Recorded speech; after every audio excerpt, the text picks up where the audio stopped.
Hey guys, tonight we're travelling back to a winter evening in medieval England, around the year 1320. You're standing outside a small cottage as the sun disappears behind bare trees, and already you can see your breath forming white clouds in the freezing air. The temperature is plummeting. There's no thermostat to adjust, no electric blanket to plug in, no furnace humming in the basement. Inside that cottage, a peasant family is preparing for what might be the most dangerous part of the day-night time. The story may solve mysteries you never had an explanation for, like why our ancestors seemed so much tougher than us, or how humanity survived centuries before central heating existed. So, before you explore the story with me, please take a moment to help me subscribe to the channel, like and share this video, or maybe leave a comment below, but make sure you do it when you really like what I bring to you. Tell me where you're watching from tonight, or maybe share what's keeping you warm right now as you drift off. I love hearing from you.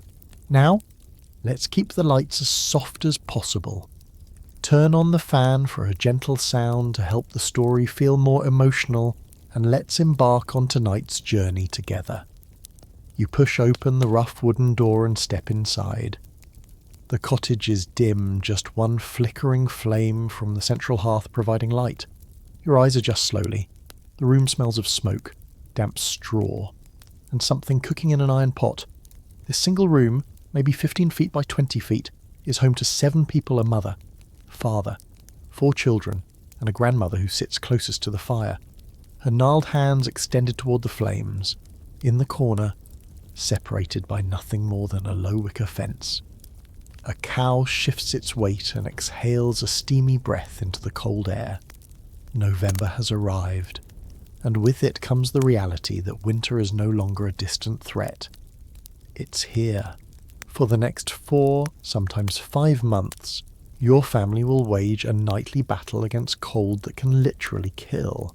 Historians estimate that in medieval Europe, winter mortality rates spiked dramatically, with the very young and very old most vulnerable. Modern research suggests that hypothermia claimed thousands of peasants each winter, though exact numbers remain lost to history since most deaths were simply recorded as died in their sleep or taken by winter fever. You're about to experience how medieval peasants, the vast majority of Europe's population, survived these coldest nights. Not the nobles in their stone castles with multiple fireplaces and fur-lined beds. Not the merchants with their wool blankets and shuttered windows. You're living as the common people lived, with almost nothing except ingenuity, community, and a determination to see spring again. The father, whose name is Thomas, begins the evening ritual. He's 42 years old, which makes him practically ancient by peasant standards. Most men his age are dead or so worn down by labour that they can barely walk. But Thomas has survived, and he's survived because he knows the rules of winter.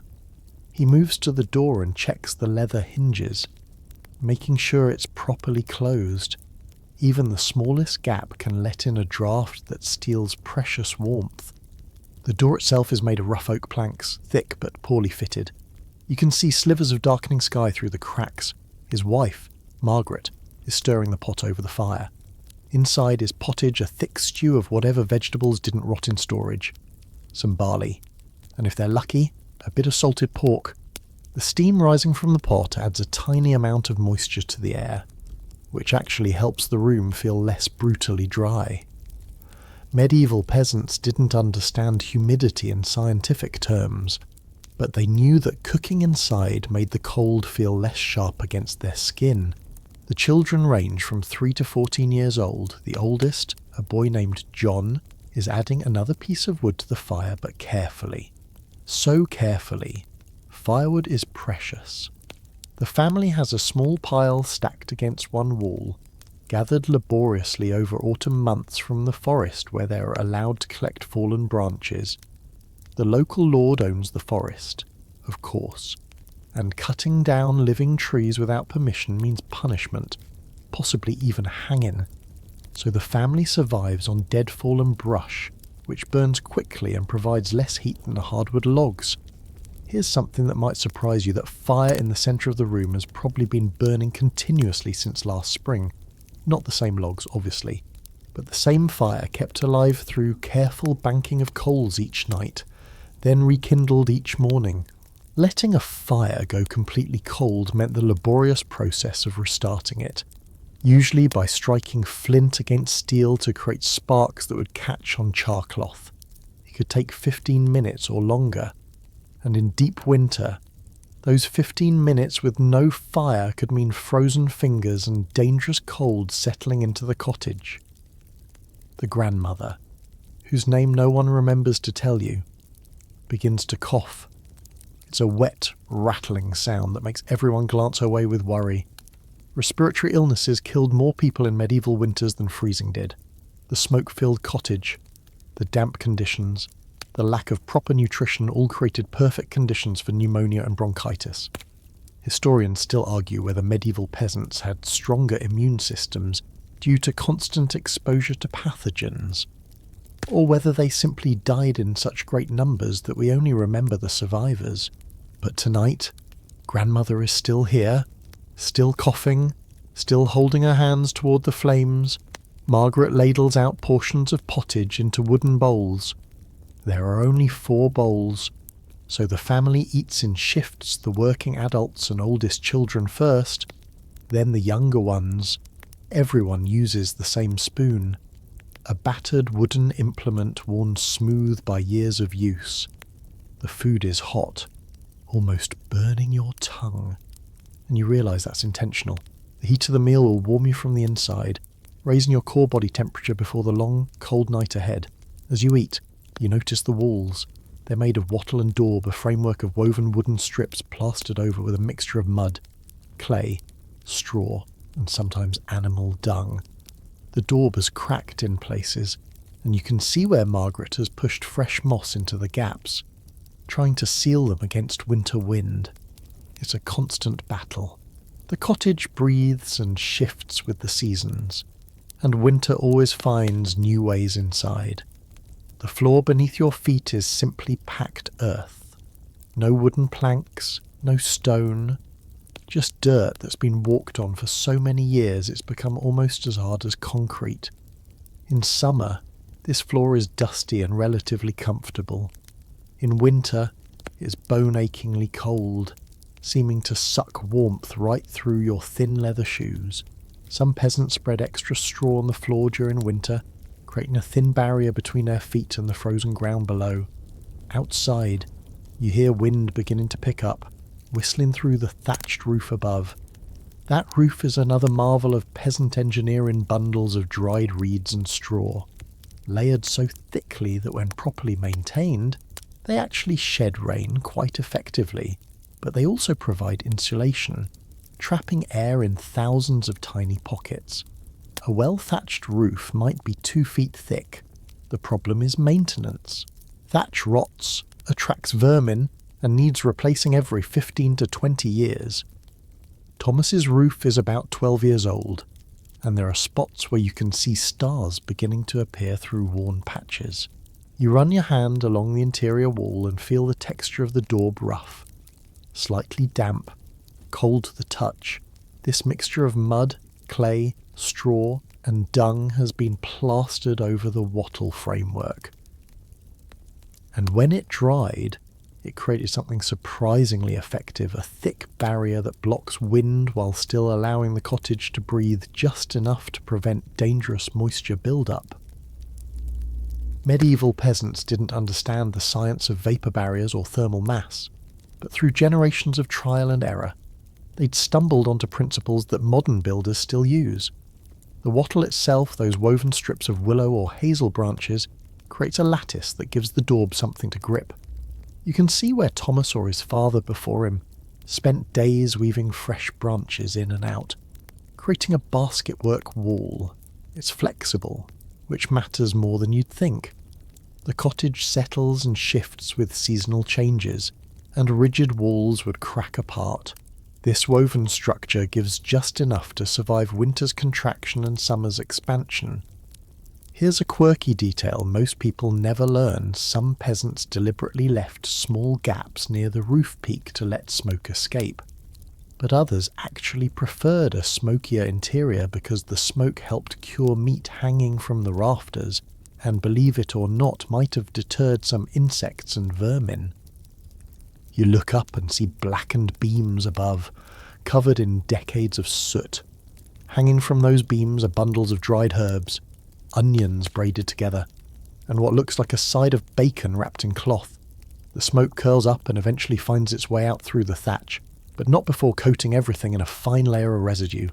The walls are thicker than you expected, sometimes 18 inches of packed daub. This thickness serves multiple purposes. It slows heat loss, yes, but it also provides thermal mass. During the day, when the fire burns and any weak winter sun might warm the walls slightly, the daub absorbs that heat. Then at night, it releases it slowly.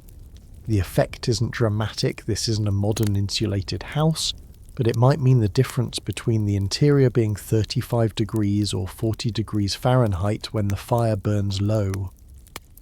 Those 5 degrees matter desperately when you're trying to survive until dawn. Margaret has stuffed wool and old rags into the worst cracks. Wool, even dirty and compressed, is surprisingly good insulation. Sheep have survived British winters for thousands of years, and their fleece evolved to trap air and retain warmth, even when wet.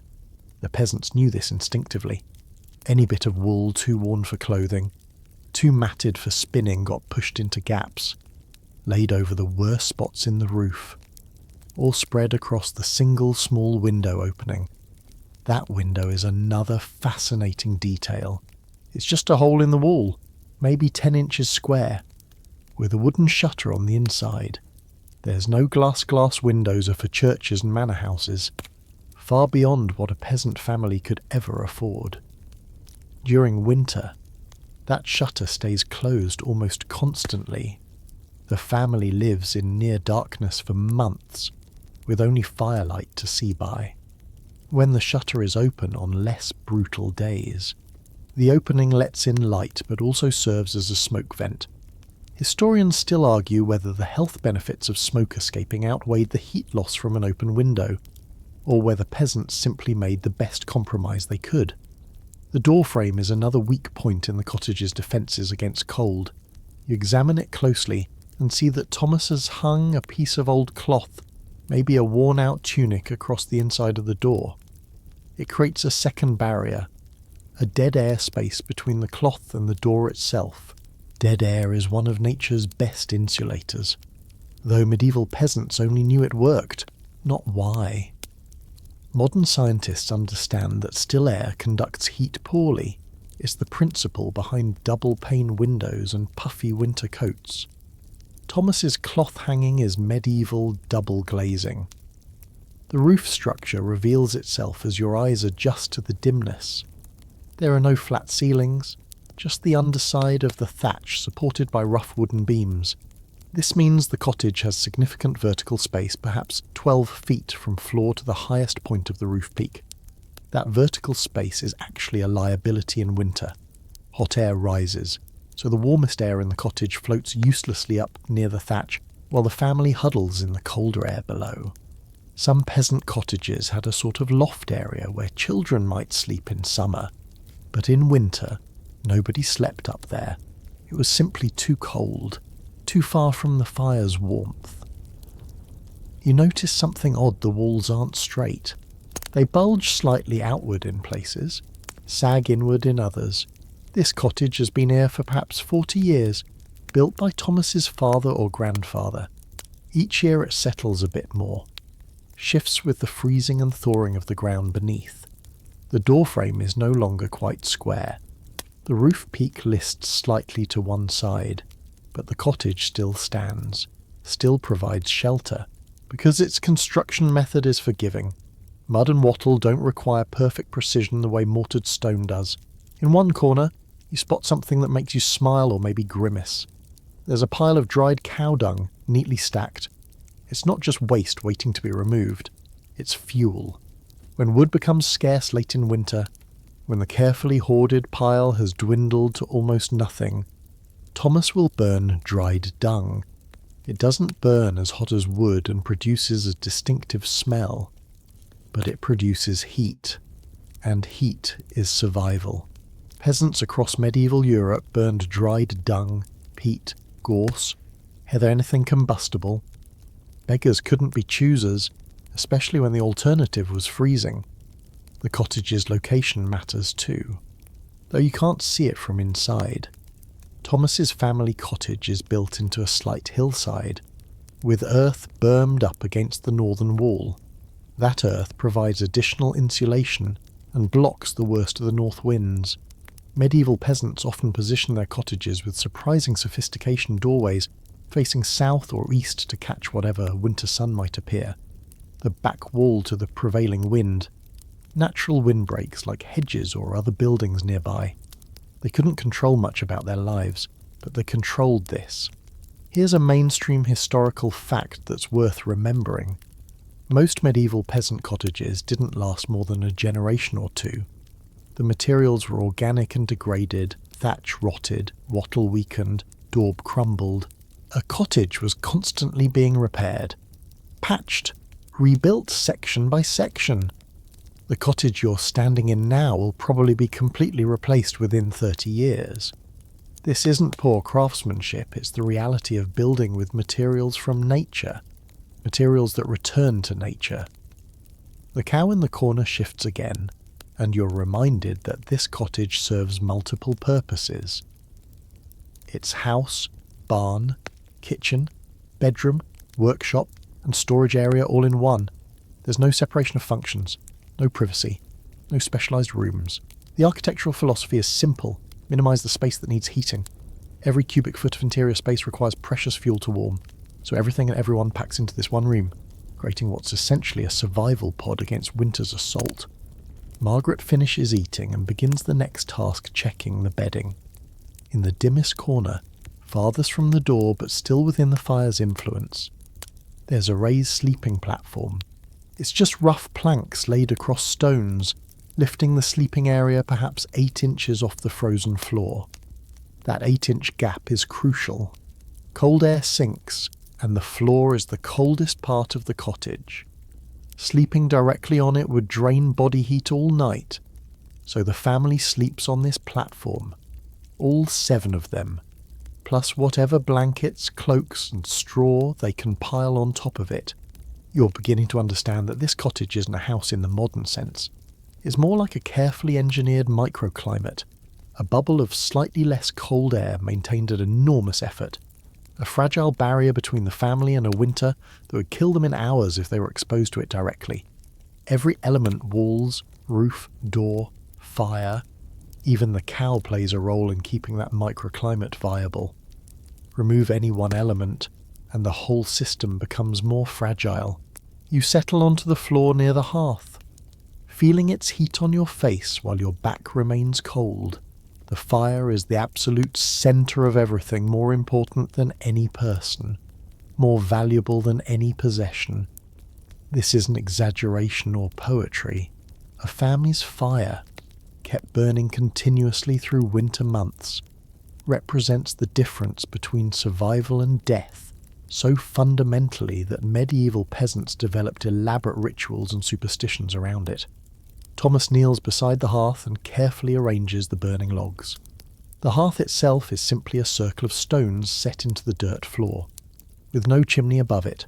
Smoke rises naturally, swirls around the rafters, and eventually seeps out through gaps in the thatch and the small window opening when it's cracked open. Your eyes water slightly from the smoke. This is normal, constant, the price of warmth.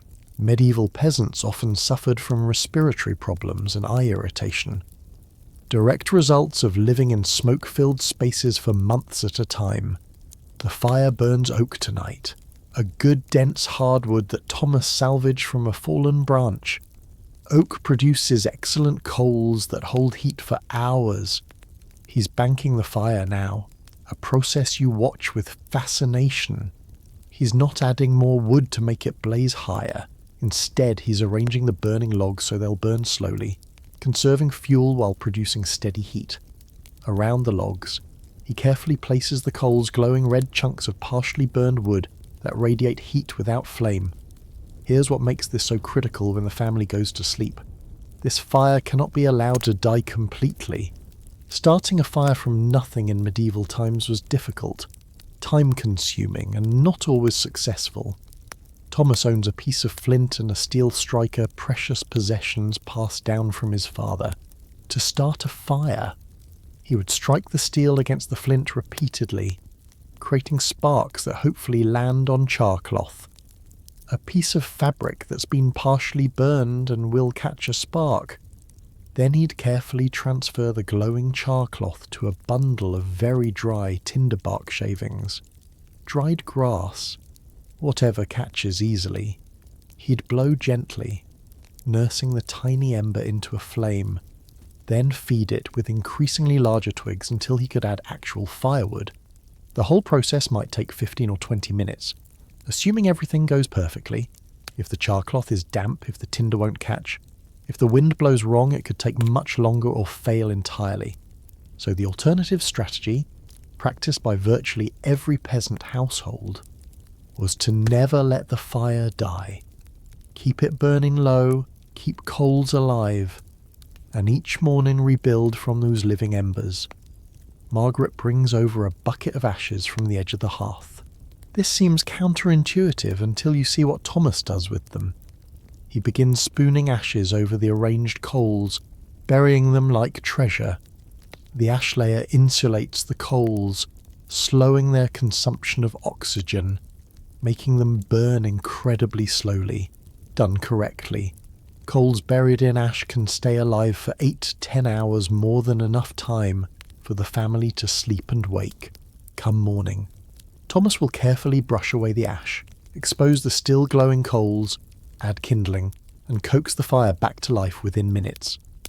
Historians still argue whether this practice of maintaining continuous fires was universal among peasants or varied by region and circumstances. Some evidence suggests that in milder climates or during less severe winters, families might let fires die overnight and restart them. But in the harsh winters of northern Europe, England, northern France, Germany, keeping fire alive overnight was standard practice. The risks of having no fire when everyone woke were simply too great. You notice something else interesting. There's a system of stones arranged around the fire, and several of these stones are notably larger and flatter than the others. Margaret uses a stick to roll one of these hot stones away from the fire's edge. She wraps it in an old piece of cloth, then carries it to the sleeping platform. This heated stone, wrapped to prevent burns, will be placed under the straw bedding.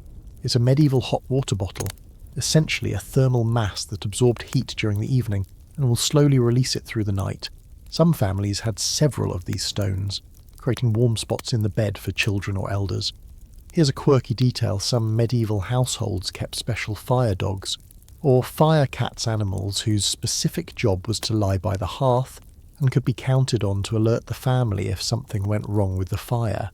But more practically, the actual dog curled near the hearth right now serves this purpose informally. He'll bark if the fire flares dangerously, or if embers pop out onto the floor. Cottage fires were a real danger, especially with thatched roofs. A single spark landing on dry thatch could mean the entire cottage burning down within minutes. The fire provides light as well as warmth, which means the family's daily rhythm is entirely controlled by flame. When the fire burns brightly in the evening, there's enough light for simple tasks: mending clothes, sharpening tools, telling stories. As the fire is banked for night, darkness descends almost completely. There are no candles in this cottage. Candles are expensive, made from rendered animal fat or beeswax, and a peasant family might own 1 or 2 for genuine emergencies. Rushlights rushes dipped in fat are slightly more common but still used sparingly, so nighttime means darkness, complete and absolute, the kind of darkness modern people almost never experience. Thomas checks the fire one more time, satisfied that it's properly banked. You can see the faint glow of coals beneath their ash blanket, just a hint of orange-red in the dimness. The temperature in the cottage is already dropping as the flames die down. Maybe it's 50 degrees Fahrenheit in here now, and it will drop further through the night.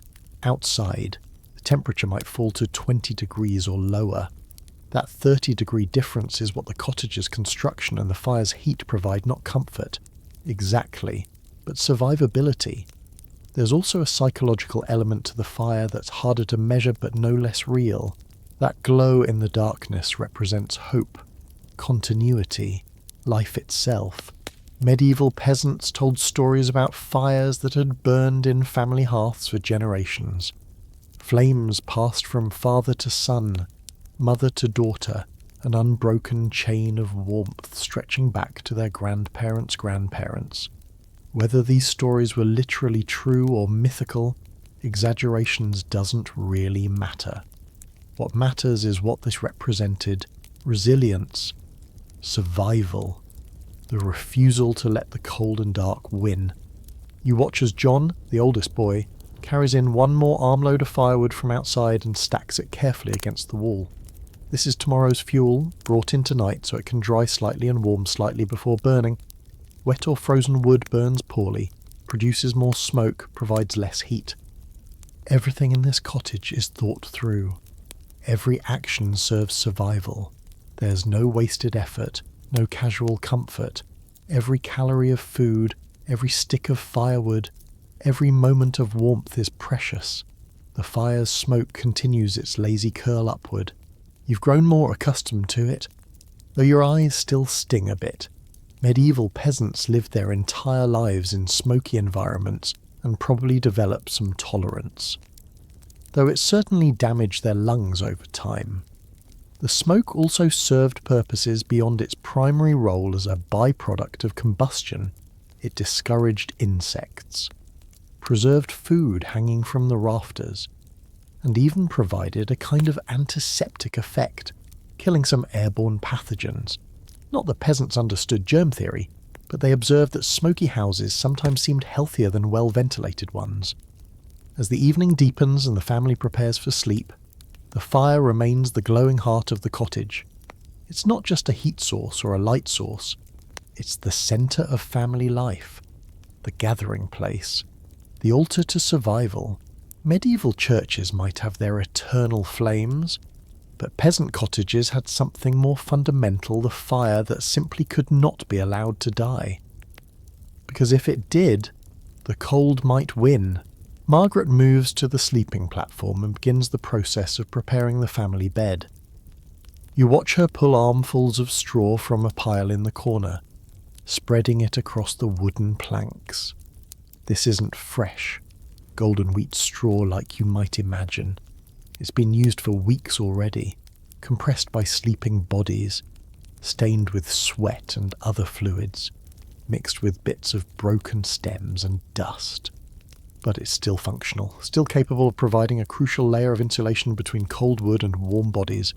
The straw serves multiple purposes that modern mattress shoppers would never consider.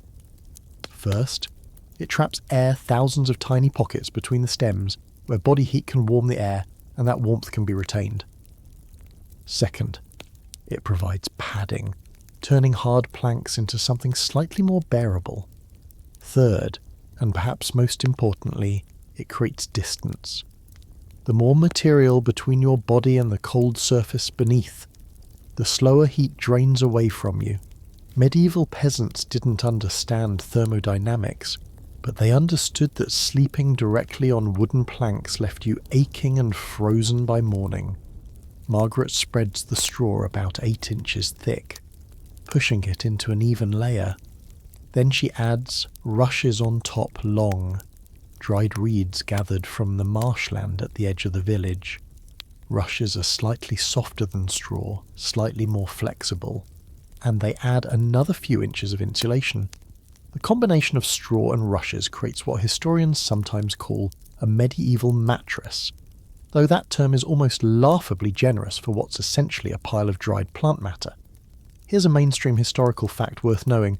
Most peasant families replaced their bedding straw completely only once or twice a year, usually in autumn before winter began and again in spring when warmth returned. During the winter months, They might add fresh straw on top of the old, but completely changing it meant losing the warmth that had accumulated in the compressed lower layers. So the bedding gradually became more compacted, more worn, and yes, more unsanitary as the winter progressed.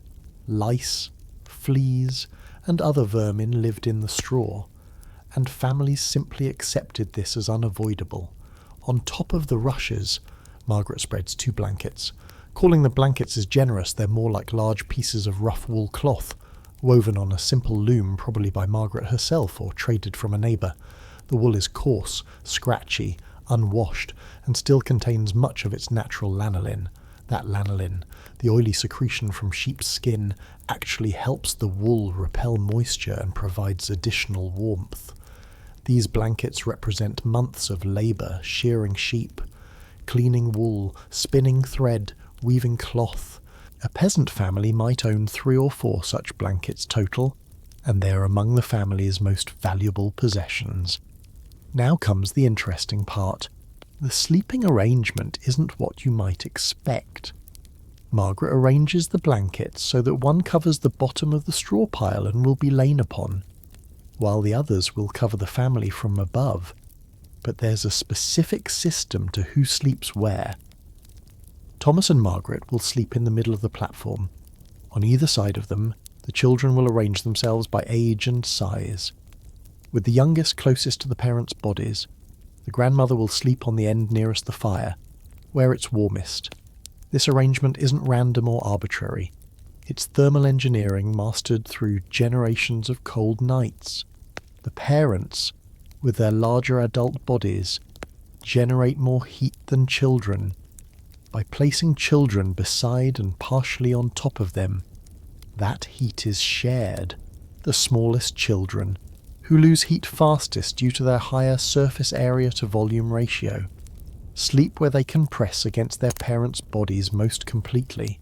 The older children, more capable of maintaining their own temperature, sleep on the outer edges. You watch as the family begins settling onto the platform. They don't undress, that would be insane in this cold. Instead, they lie down wearing virtually everything they own.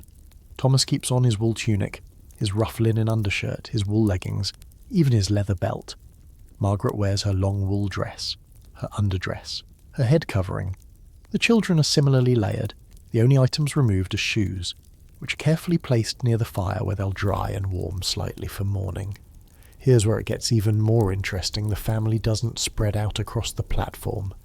They huddle together, deliberately, intimately, with almost no space between bodies. Thomas lies on his side. Margaret presses her back against his chest, the medieval spoon position. Essentially, the 3-year-old little Emma nestles into the space between Margaret's belly and knees. The 2 middle children, ages 7 and 9, curl against their parents' backs. John, the 14-year-old, lies along the outer edge. Grandmother, on her spot near the fire, curls into a tight ball, trying to capture and hold whatever warmth the banked fire still provides. This communal sleeping arrangement, which would seem unthinkably intimate to modern people, was absolutely standard for medieval peasants. Privacy didn't exist, not as we understand it. The concept of personal space was a luxury the poor couldn't afford. Body heat was a resource to be pooled and shared, not wasted in individual sleeping spaces. Historians still argue whether this communal sleeping created stronger family bonds, or whether it was simply endured as a necessary survival strategy. Probably both, and it probably varied by family. Now Margaret pulls the remaining blankets over the huddled family, but she doesn't just spread them flat, she tucks them under bodies, creating a seal around the family unit. Then she pulls the edges up and over, completely covering even their heads, creating a wool cocoon. Inside this cocoon, the family's combined body heat will slowly warm the trapped air. Their breathing will add moisture and additional heat. Within an hour, the interior of that blanket bundle might be 20 degrees warmer than the cottage air outside it. But it's not comfortable. Not really. The scratchy wool irritates skin. The smell is powerful unwashed bodies, wool, smoke, straw, the cow in the corner. The air inside the blanket cocoon becomes stuffy and close. Someone's elbow digs into someone else's ribs. Little Emma will probably wake crying at least once during the night. Grandmother's coughing will disturb everyone. But this discomfort is the price of warmth, and warmth is the price of survival. You notice something else fascinating. The cow and the family dog have both moved closer to the sleeping platform. They're not on it. Animals generally sleep on the floor, but they're near it. Close enough that their body heat contributes to the microclimate around the sleeping humans. The cow alone, a large animal with a resting body temperature around 101 degrees Fahrenheit, is like a living furnace. Having her just feet away from the sleeping platform noticeably raises the ambient temperature in that section of the cottage. Here's a quirky detail that often surprises people. Medieval peasants sometimes invited their smallest livestock chickens, sometimes a favoured goat or sheep, to actually sleep on the platform with them on the coldest nights. This wasn't considered bizarre or unsanitary by their standards. It was practical. A chicken tucked under the blankets added warmth and was kept from freezing itself. Some morning eggs were probably laid right there in the family bed, which was considered convenient rather than disgusting. The straw and rushes beneath the family will compress through the night under their combined weight, losing some insulating value but also forming a more unified, solid surface. By morning, the platform will bear the clear impression of 7 bodies pressed together. The straw will be damp with sweat and condensation from breath. The blankets will be slightly damp too, though the lanolin helps shed the worst moisture. As the family settles and breathing becomes slower, deeper, more rhythmic, the cottage grows quiet except for the occasional pop from the fire, the shifting of the cow, the whistle of wind through the thatch. The darkness is nearly complete now, just that faint glow of buried coals providing a dim reminder that fire still lives. That warmth still exists somewhere in the cold universe. You lean closer to the sleeping family and notice something that contradicts modern assumptions about medieval life. They're not wearing simple, single-layer clothing, even under the blankets, on what they consider their bed. Each person is wrapped in multiple layers of fabric like living onions. This isn't fashion. This is the medieval survival technique that kept millions alive through winters that regularly killed the unprepared. Thomas, lying there with his eyes now closed, wears at least 4 distinct layers on his upper body. Closest to his skin is a linen undertunic, long-sleeved and reaching to his thighs. Linen might seem like a strange choice for winter. We think of it as a summer fabric, but medieval people understood something important. Linen absorbs moisture from sweating bodies and wicks it away from the skin. If you wear wool directly against your skin and you sweat during the day's labour, that wool stays damp and actually makes you colder. The linen layer solves this problem. Over the linen, Thomas wears a wool tunic, knee-length, with long sleeves. This is his primary garment, the one he wears every single day for months. Is never washed. Washing wool makes it lose its insulating properties, and peasants couldn't afford to damage their clothing.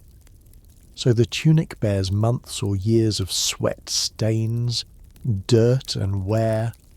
The wool itself is undyed, greyish-brown, the natural colour of the sheep it came from. Dyed cloth is for wealthier people, but Thomas isn't done. Over the wool tunic, he wears another shorter tunic, almost like a vest, made from heavier wool. This outer layer is his newest acquisition, traded just last autumn from a neighbour whose husband died. It has patches and repairs, but it's still functional, still capable of trapping warmth.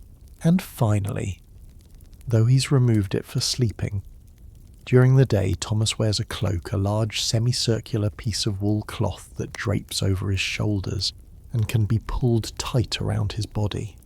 That cloak is probably his most valuable single possession, aside from tools. His legs receive similar layering treatment. Linen brays, essentially loose underwear, tied at the waist and knees go on first. Then wool leg wrappings, long strips of cloth wound around each leg from ankle to knee, like medieval leg warmers, over everything. Loose wool trousers that end at mid-calf.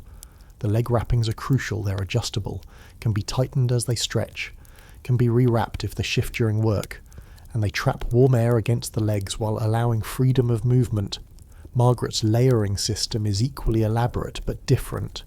She wears a long linen underdress, essentially a shift that reaches her ankles. Over this, a wool underdress, slightly shorter, with long sleeves.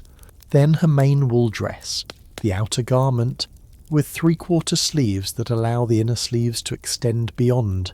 Like Thomas, she'd wear a cloak during the day, plus a wool shawl that can be wrapped around her head and shoulders.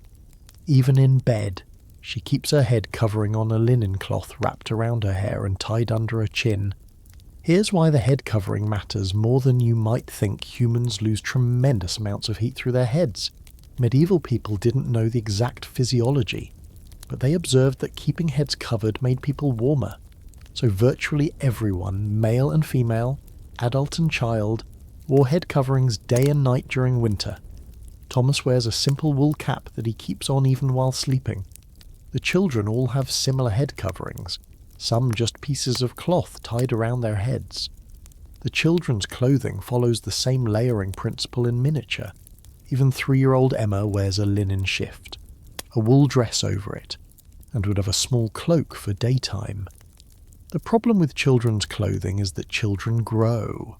A tunic that fits 7-year-old Robert at the start of winter might be too small by spring. But peasant families can't afford to constantly make new clothes, so garments are made deliberately large, with hems that can be let down, sleeves that can be lengthened. And when one child outgrows something, it passes to the next child down. Historians still argue whether medieval peasants felt genuinely warm in their layers, or whether they simply felt less cold and accepted that as the best possible outcome. Probably the latter. The goal wasn't comfort, it was avoiding hypothermia and frostbite.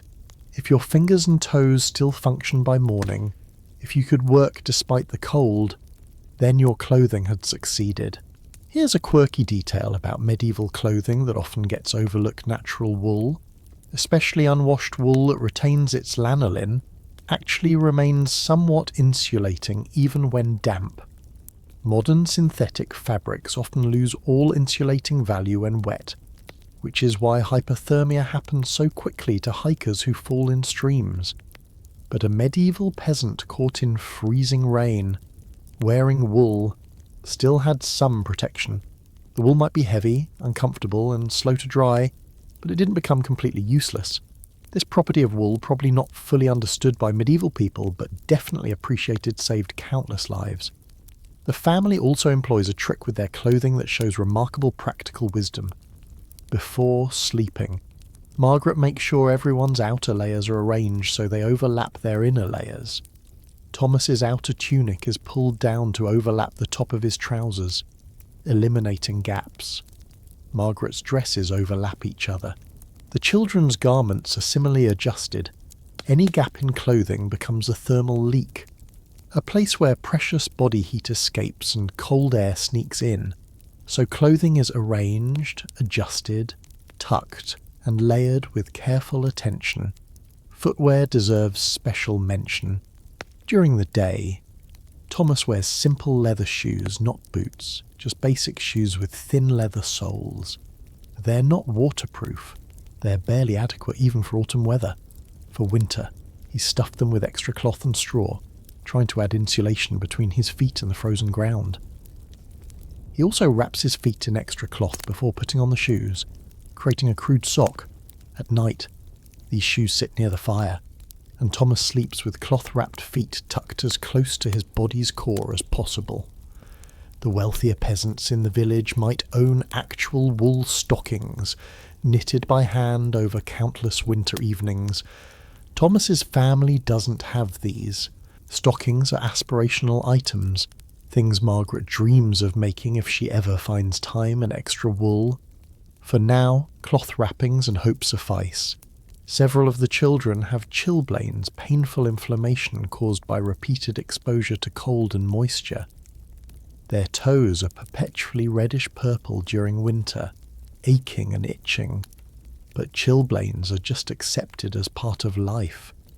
You notice that even grandmother, lying on her side near the fire with her thin body curled tight, wears at least 3 layers. Her outer dress is so patched and repaired that it's hard to tell what the original fabric looked like. Patches on patches, new cloth sewn over worn cloth, a garment that's been maintained and extended for probably 20 years or more.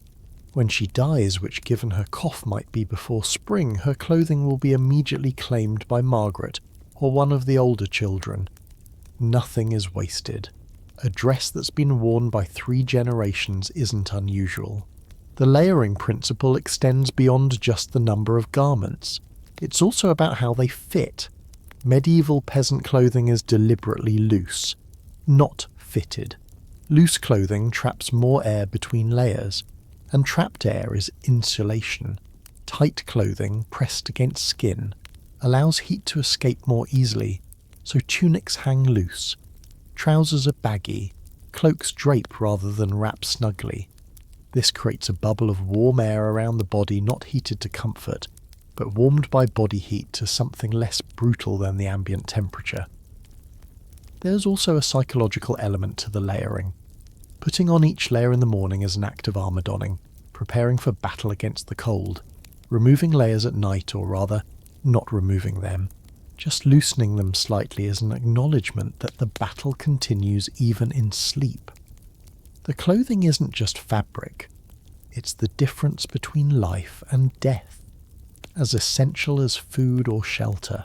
As the family lies there in their layers, under their wool cocoon, in the darkness of the cottage, they embody a survival strategy refined over centuries.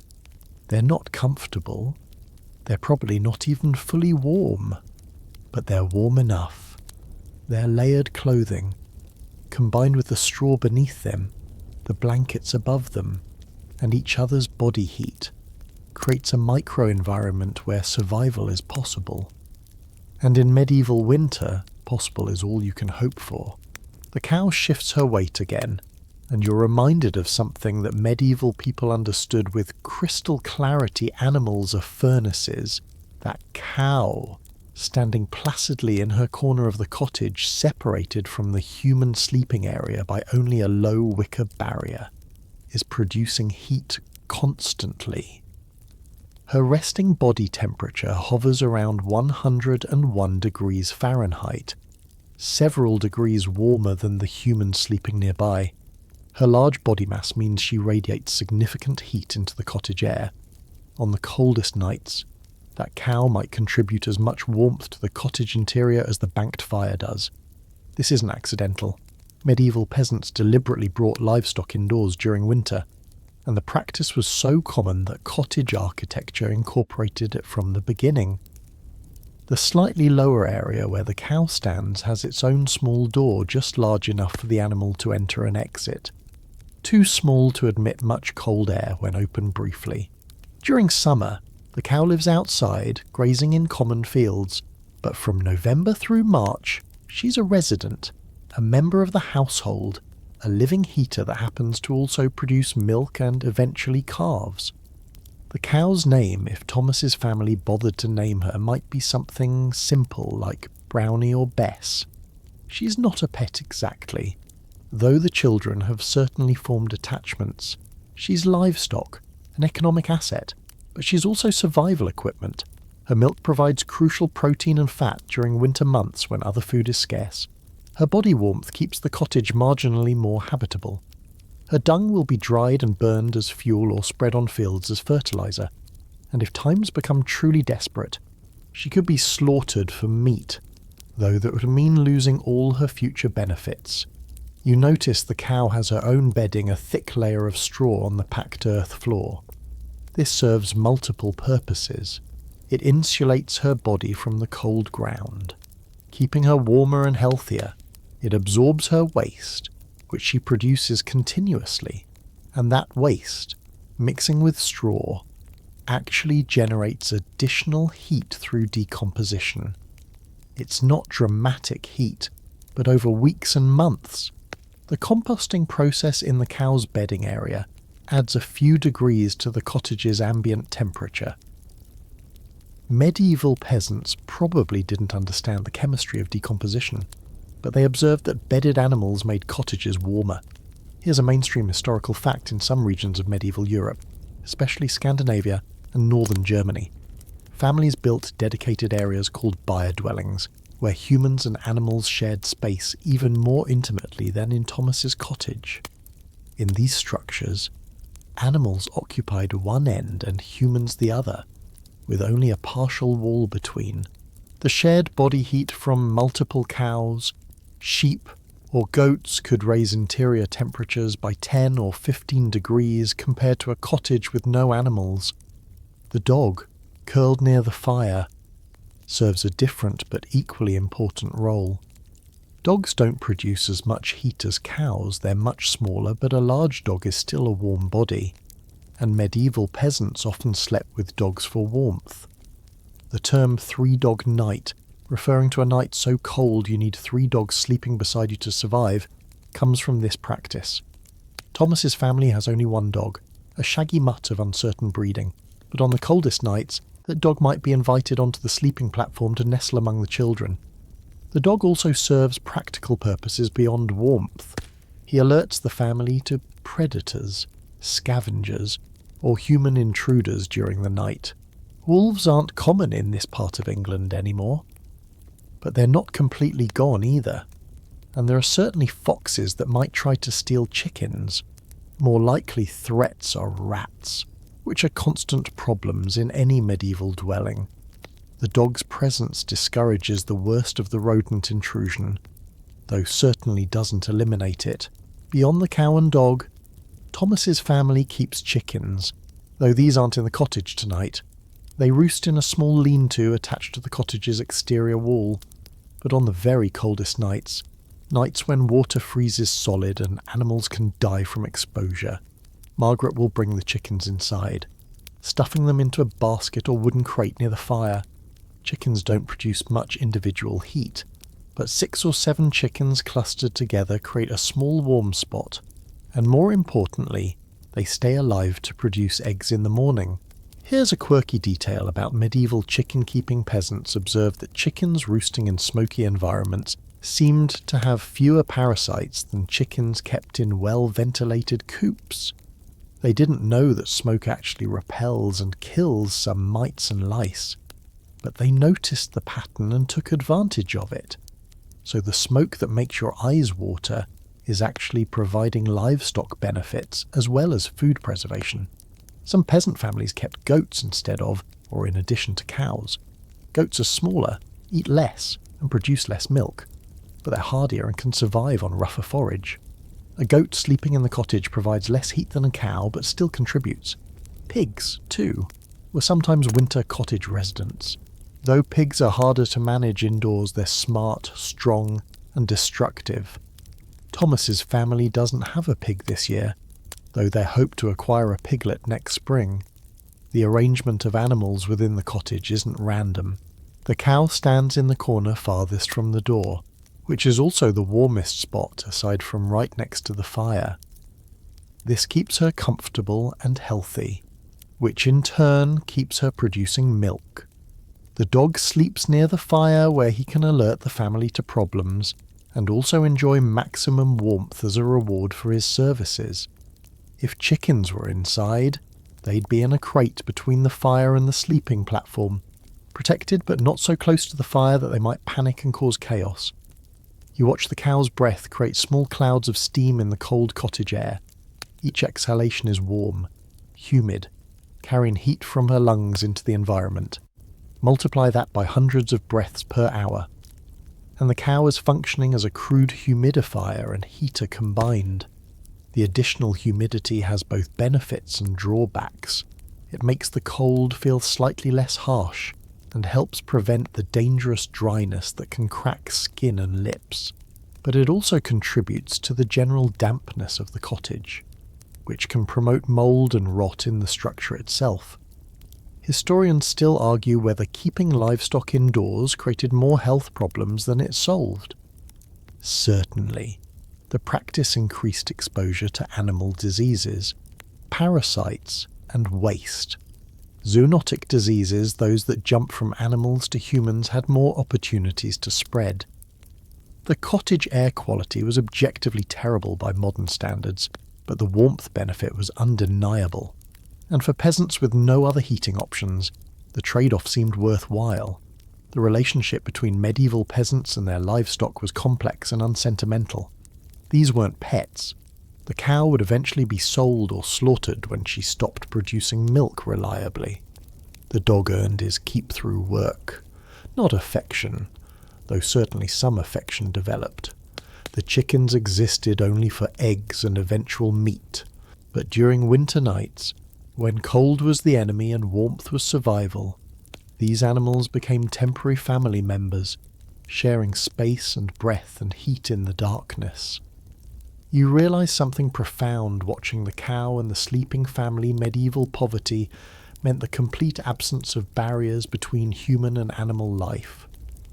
Wealthy people could separate themselves, could keep animals in barns and stables, could maintain the fiction that humans were categorically different from beasts, but peasants lived too close to the edge for such luxuries. They accepted that survival required alliances with animals, required sharing intimate space, required acknowledging that a cow's warmth might matter more than human dignity. As the night deepens, the cow eventually lies down on her straw, folding her legs beneath her body in that characteristic bovine posture. Even lying down, she radiates heat. Even sleeping, she contributes to the cottage's survival microclimate. The dog's breathing becomes slower and deeper. The fire's glow dims slightly as the coals continue their slow burn beneath the ash blanket. And in the darkness, humans and animals share the same air, the same cold, the same determined effort to see morning. Earlier in the evening, before the family settled onto the sleeping platform, Margaret served that pot of pottage, and the timing of that meal wasn't arbitrary.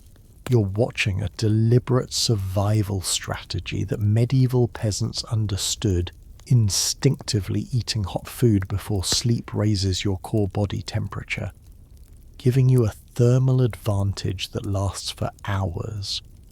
The meal wasn't just nutrition, it was thermal engineering. That pot of pottage, which bubbled over the fire for most of the afternoon, contained whatever vegetables the family had managed to preserve from autumn's harvest. Turnips. Certainly turnips stored relatively well in the root cellar beneath the cottage's floor. Some onions, which hung in braids from the rafters. A handful of dried peas, soaked since morning to soften them. Barley grain, which provides bulk and calories. And if the family was fortunate, a small piece of salted pork, adding fat and flavour to the otherwise bland mixture. The nutritional content of this pottage wouldn't impress a modern dietitian, but it served its purpose. The combination of starches from barley and turnips, protein from peas and pork, and fat from the pork creates a meal that digests slowly, releasing energy over hours. More importantly, the sheer heat of the meal, hot enough to burn your tongue if you're not careful, immediately raises body temperature. Blood vessels in your stomach dilate. Warming blood circulates through your body, and for perhaps an hour after eating, you feel genuinely warm from the inside out. Medieval peasants ate their main hot meal in the evening for exactly this reason. Morning meals were typically cold stale bread, perhaps cheese if available, water or weak ale. Midday might bring more cold bread, maybe an onion, nothing that required fire. But evening meant hot food, and that hot food meant going to bed with elevated body temperature. The difference between sleeping cold and sleeping having just eaten something hot could mean the difference between a miserable, dangerous night and a survivable one. Here's something fascinating about medieval ale that connects to winter survival. Ale wasn't just a beverage. It was liquid calories and liquid warmth. Thomas's family brews their own ale. Margaret makes a new batch every week or two, using barley, water, and whatever herbs she can gather. This ale is nothing like modern beer. It's low alcohol content, cloudy, thick, and often slightly sour. Children drink it, Elderly people drink it. Everyone drinks it because water sources are often contaminated, and ale, through its brewing process, is safer. But in winter, ale serves an additional purpose, drunk warm, straight from the pot sitting near the fire. It provides both hydration and calories.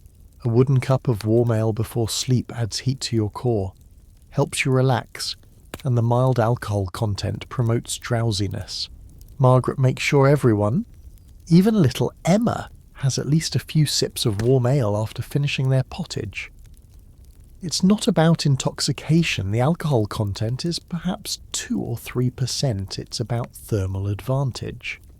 The family also keeps what they call a pot liquor, the broth left after boiling vegetables or meat.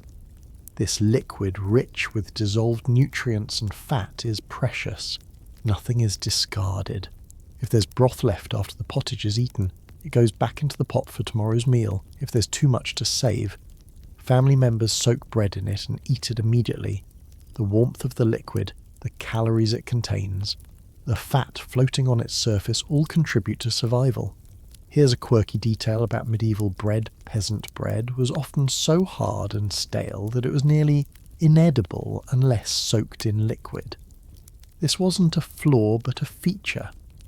Hard bread stores much better than soft bread, lasting weeks or even months without moulding. So families baked large batches of bread when they could afford flour, then stored the loaves and broke off pieces as needed, soaking them in pottage, ale or pot liquor to make them edible. The soaking process also meant consuming hot liquid, which again raised body temperature. The pottage pot itself is a permanent fixture of the cottage. It's a heavy iron pot, probably weighing 20 pounds even when empty, with 3 short legs that allow it to sit directly over flames.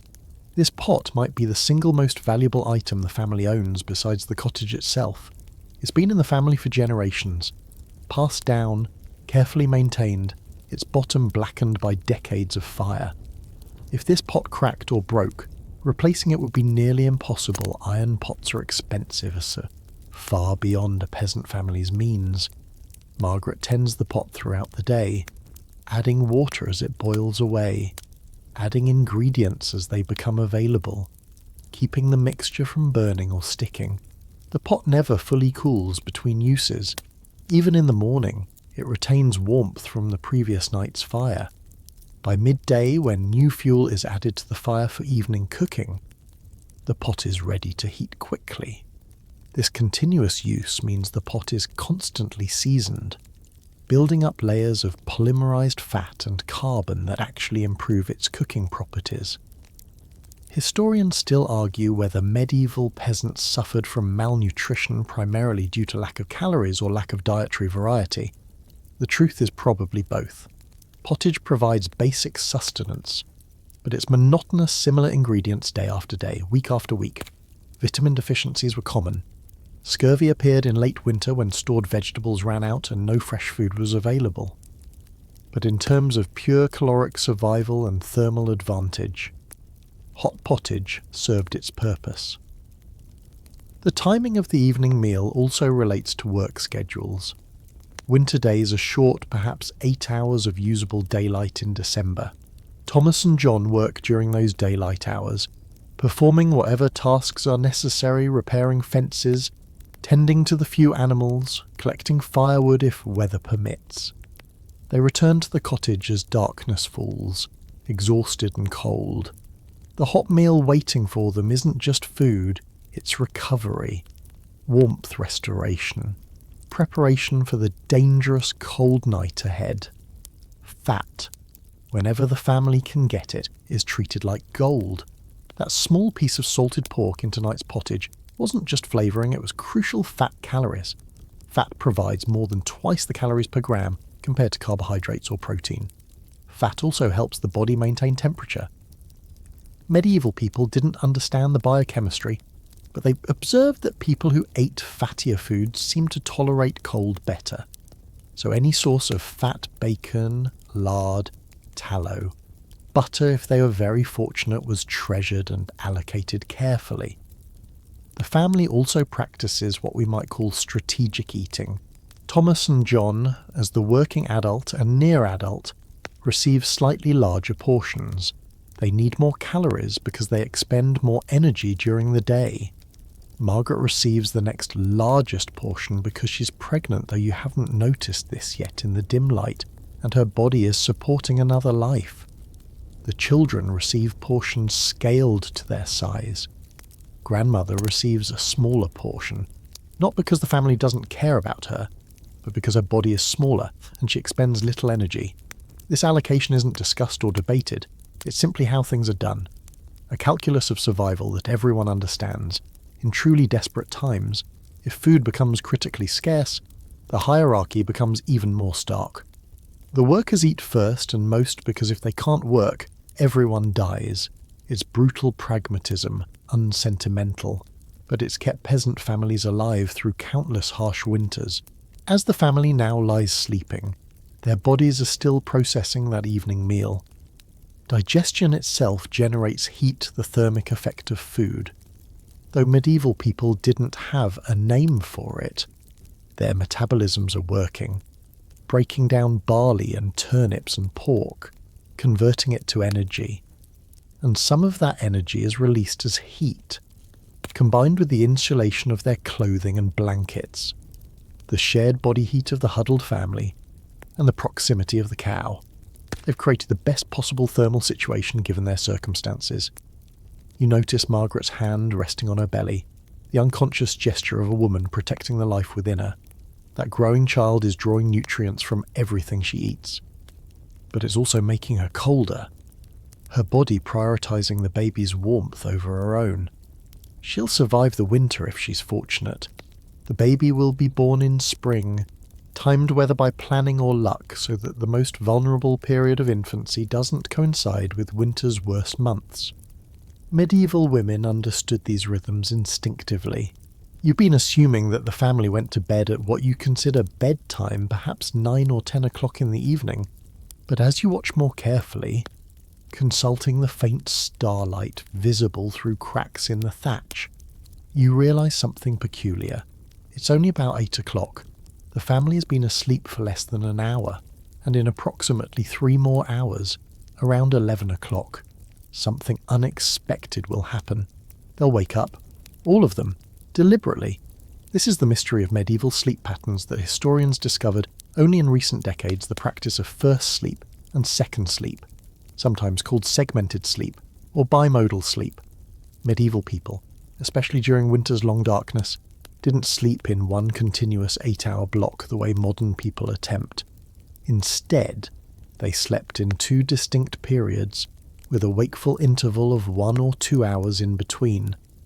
Thomas stirs first, his internal clock precise after years of this pattern. He shifts carefully, trying not to disturb the children pressed against him, and opens his eyes to complete darkness. He lies still for a moment, listening. The wind has picked up outside, making the thatch rustle. The fire is just a dim glow of coals. The cow is breathing steadily in her corner. Everything is as it should be. He slides carefully out from under the blankets, and the cold air hits him immediately, a shock after the relative warmth of the family cocoon.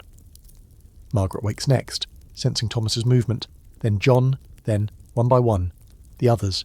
Even the children know this routine, though the youngest, Emma, whimpers slightly at the cold and has to be soothed. Within minutes, the entire family is awake, sitting up on the sleeping platform or moving slowly in the darkness.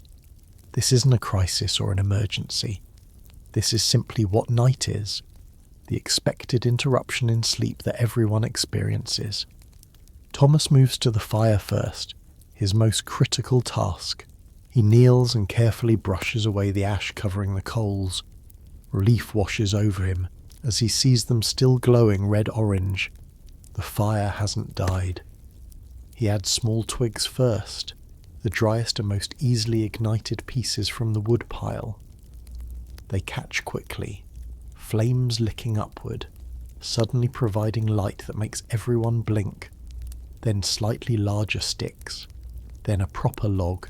Within minutes, the fire is burning brightly again, pushing back both darkness and cold. The cottage comes alive in the firelight. Margaret wraps a blanket around her shoulders and moves to check on grandmother, who's been coughing more frequently. The old woman is awake but looks exhausted, her face gaunt in the flickering light. Margaret brings her a cup of water from the bucket near the door. The water is cold enough to make grandmother gasp when she sips it, but she drinks it anyway. Hydration matters, even in winter, especially for someone with a chest cough.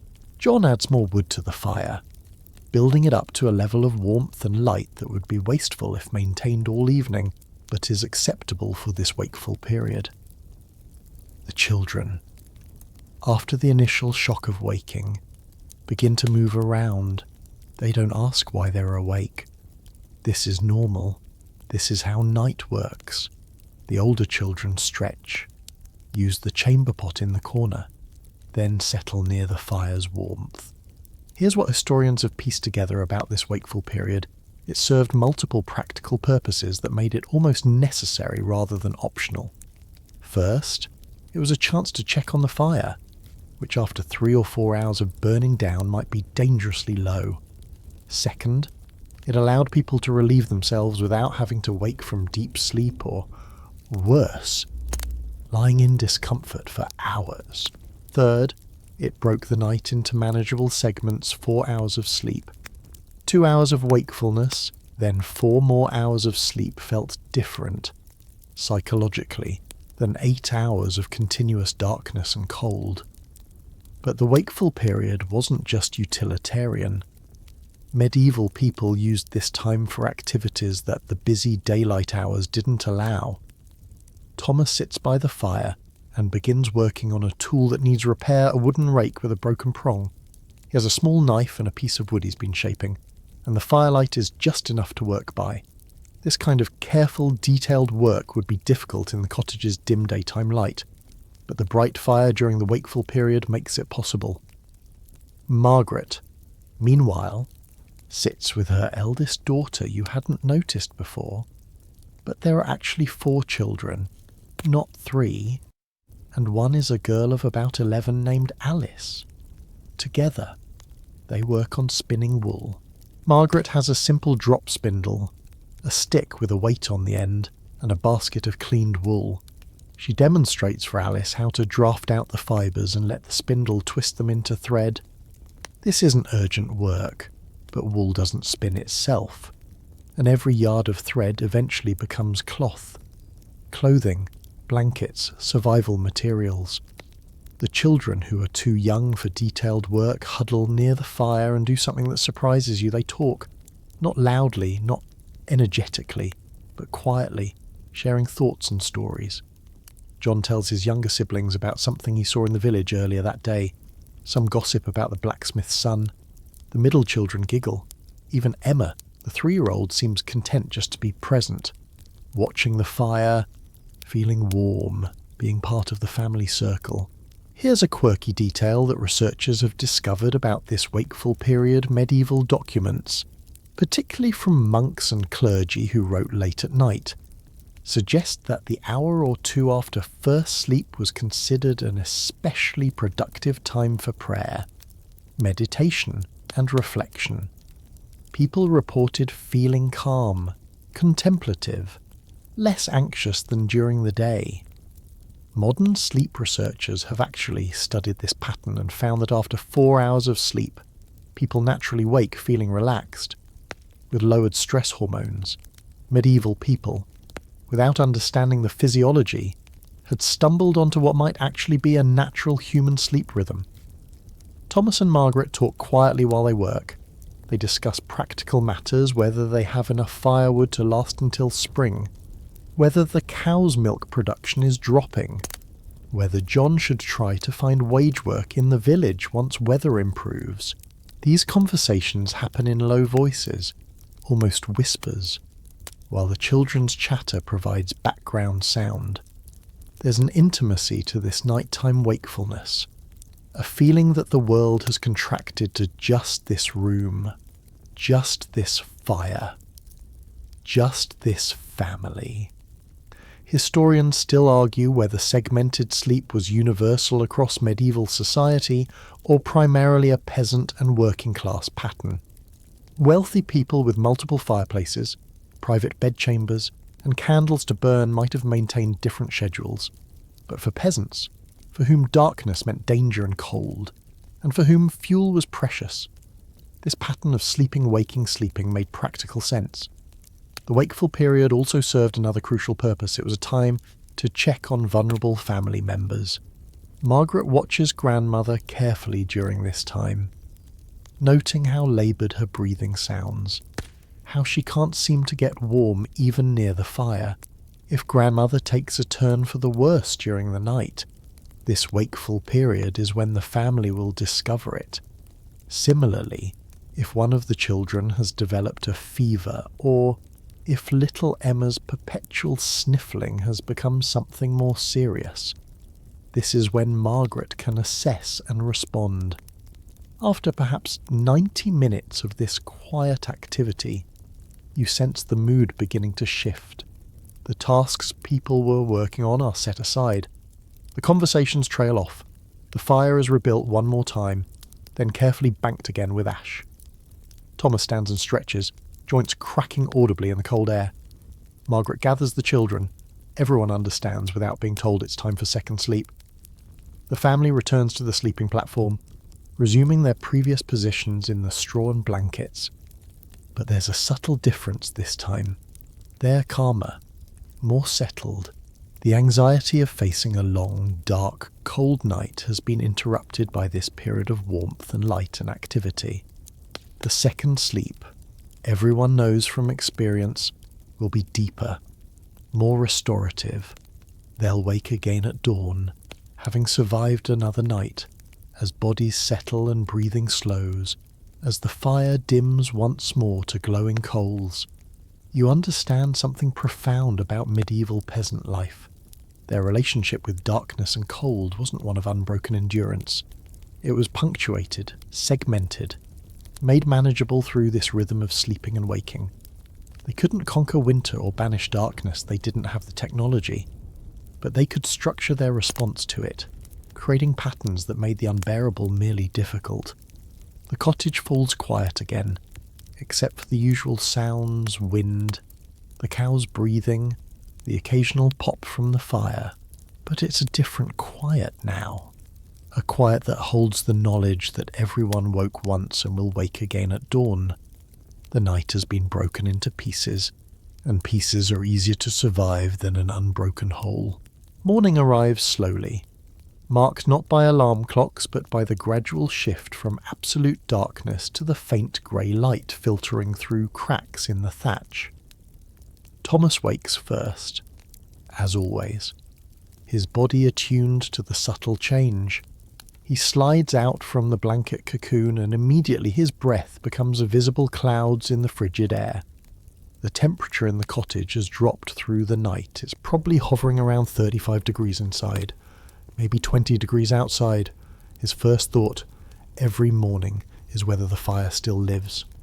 He approaches the hearth and kneels, brushing away the ash blanket with hands that are already stiffening from cold.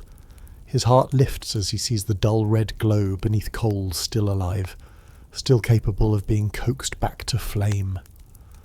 Some mornings aren't this fortunate.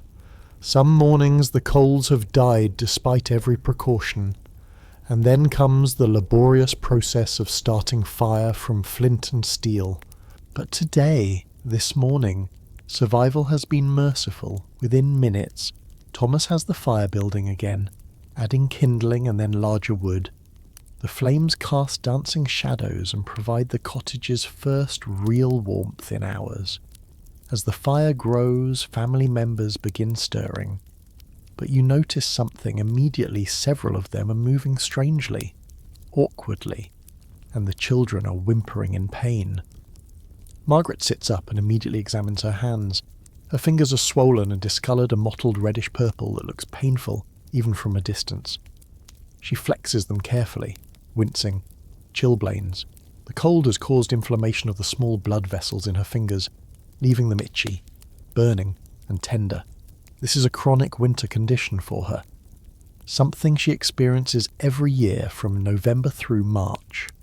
Modern doctors would recommend keeping extremities warm and dry, avoiding rapid temperature changes, and perhaps using certain medications. Margaret has none of these options. 7-year-old Robert is crying quietly, pointing to his feet. Margaret unwraps the cloth coverings and examines his toes. Several are displaying the same reddish-purple swelling. Chilblains in a child are particularly distressing because children lack the stoicism adults have developed through repeated winters. The affected areas itch intensely and burn simultaneously, a maddening combination that makes Robert want to scratch them raw, which would only make things worse. Here's a mainstream historical fact: chilblains, frostbite, and related cold injuries were so common among medieval peasants that they were simply accepted as normal parts of winter life. Medical texts from the period mention them frequently, and folk remedies abounded, most ineffective by modern standards. Some actually harmful, a few accidentally helpful. Margaret moves to her collection of remedies, such as they are. She has a small clay pot containing rendered animal fat, a mixture of tallow and lard saved from whatever meat the family has consumed over the past months. She scoops out a portion and begins rubbing it onto Robert's swollen toes, her touch as gentle as possible despite his whimpers. The fat creates a barrier against further moisture and cold, and its application involves the warmth of her hands, which provides temporary relief even if the remedy itself has limited medical value. For her own hands, Margaret has a different approach. She brings them close to the fire, not too close, because rapid warming of chilblains can cause excruciating pain, and holds them in the warm air until the worst of the stiffness eases. Then she wraps them in strips of wool cloth, creating crude mittens that will stay on while she works throughout the day. She's learned through bitter experience that protecting chilblained skin from further cold exposure helps them heal, even if healing takes weeks. Grandmother's condition is visibly worse this morning. Her cough is constant now, wet and rattling deep in her chest. Her lips have taken on a bluish tinge that Margaret recognises as dangerous. The old woman is cold even sitting near the fire, even wrapped in blankets.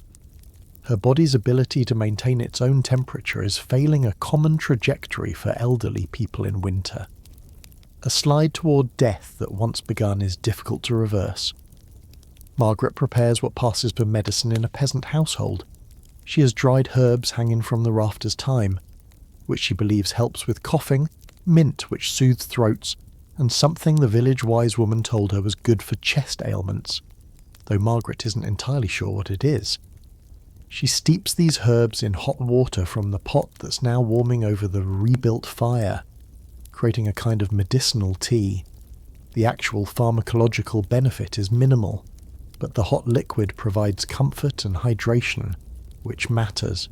Here's a quirky detail about medieval folk medicine that often surprises people. Urine was used for treating various ailments, including chilblains and skin conditions.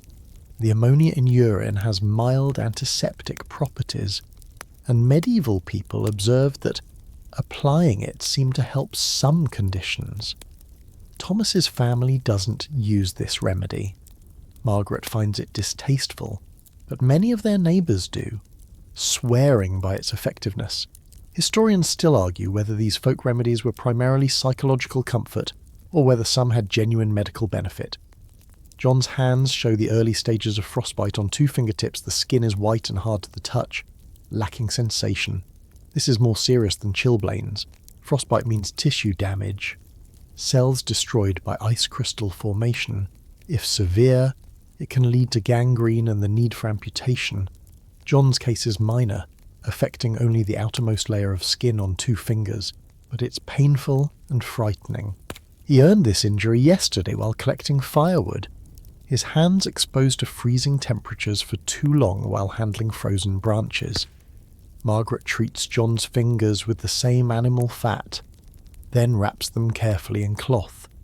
She also makes him promise to be more careful, to come inside sooner when his fingers start losing sensation. But this is an empty promise. Really, the work needs doing, the firewood needs collecting, and John will do what's necessary regardless of discomfort or danger. That's survival. The family's feet are universally in poor condition by this point in winter. Months of dampness, cold, and inadequate footwear have left everyone's feet rough, cracked, and painful. Alice has developed what looks like the beginning of trench foot. Her feet are swollen, pale, and numb in spots.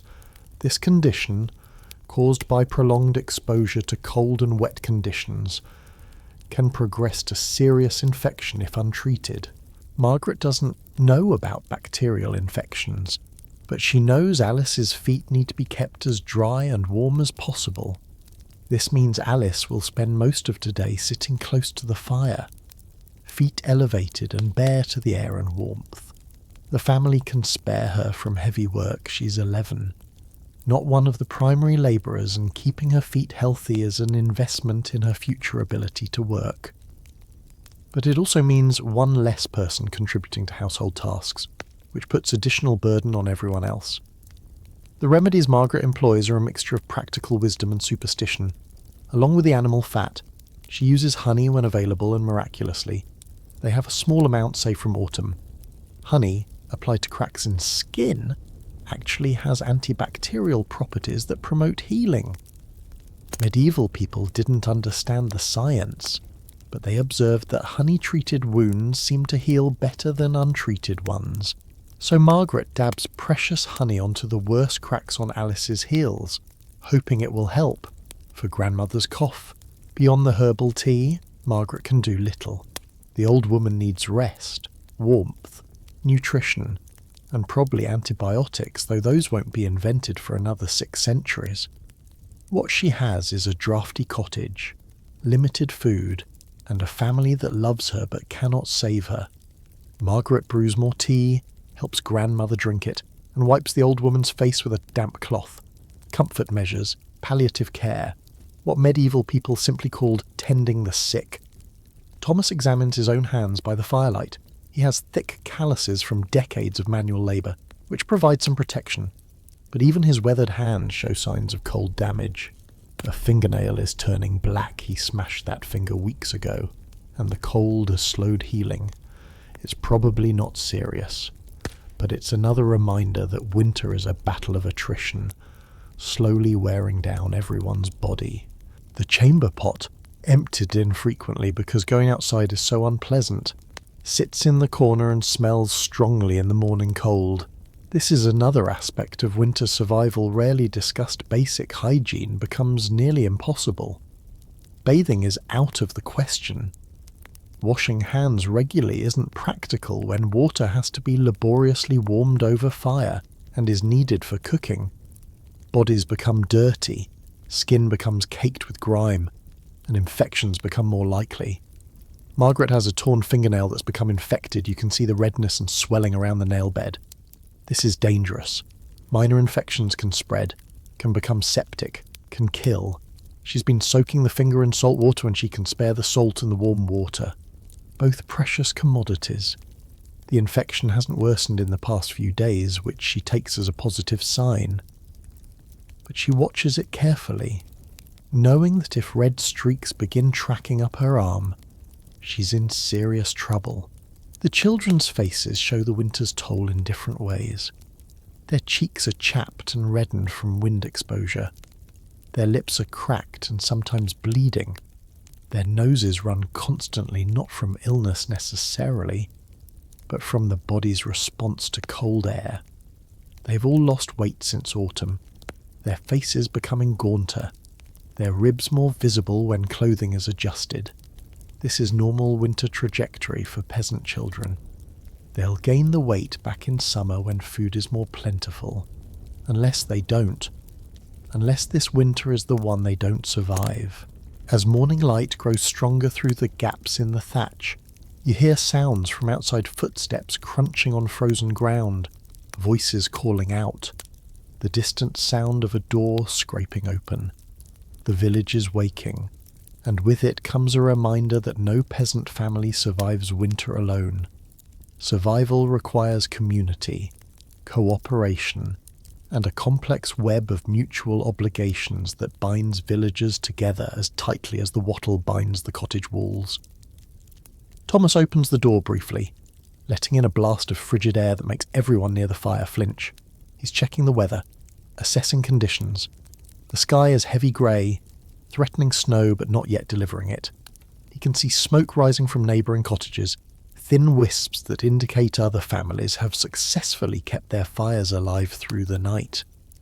A thick plume of smoke means someone is building up their fire, probably doing exactly what Thomas's family is doing. No smoke at all from a cottage would be cause for concern, a signal to check on neighbours. He spots old William, the widower from 3 cottages down, trudging toward the communal well with a bucket. William is perhaps 60 years old, ancient by peasant standards, and he lives alone since his wife died 2 winters ago.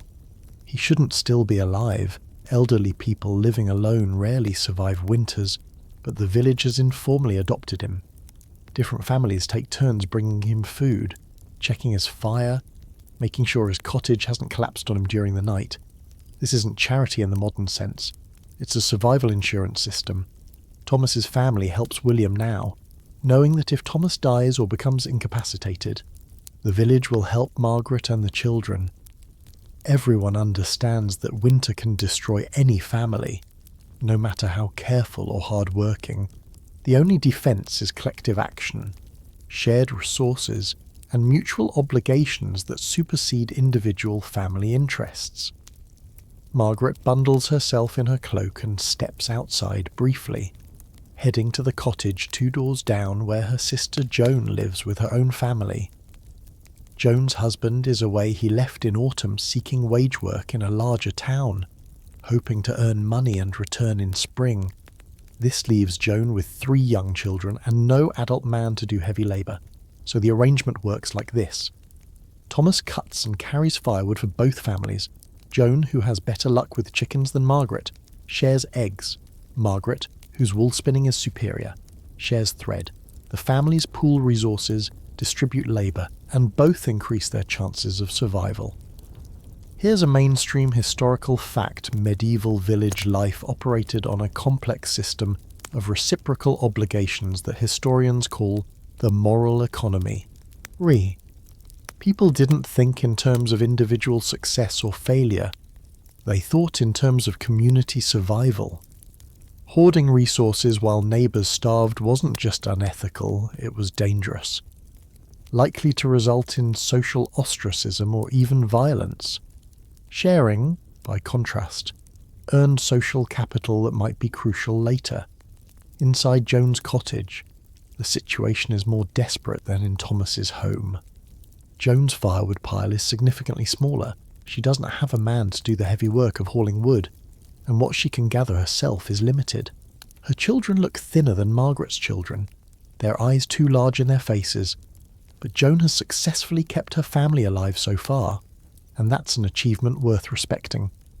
Margaret and Joan talk in low voices, sharing information.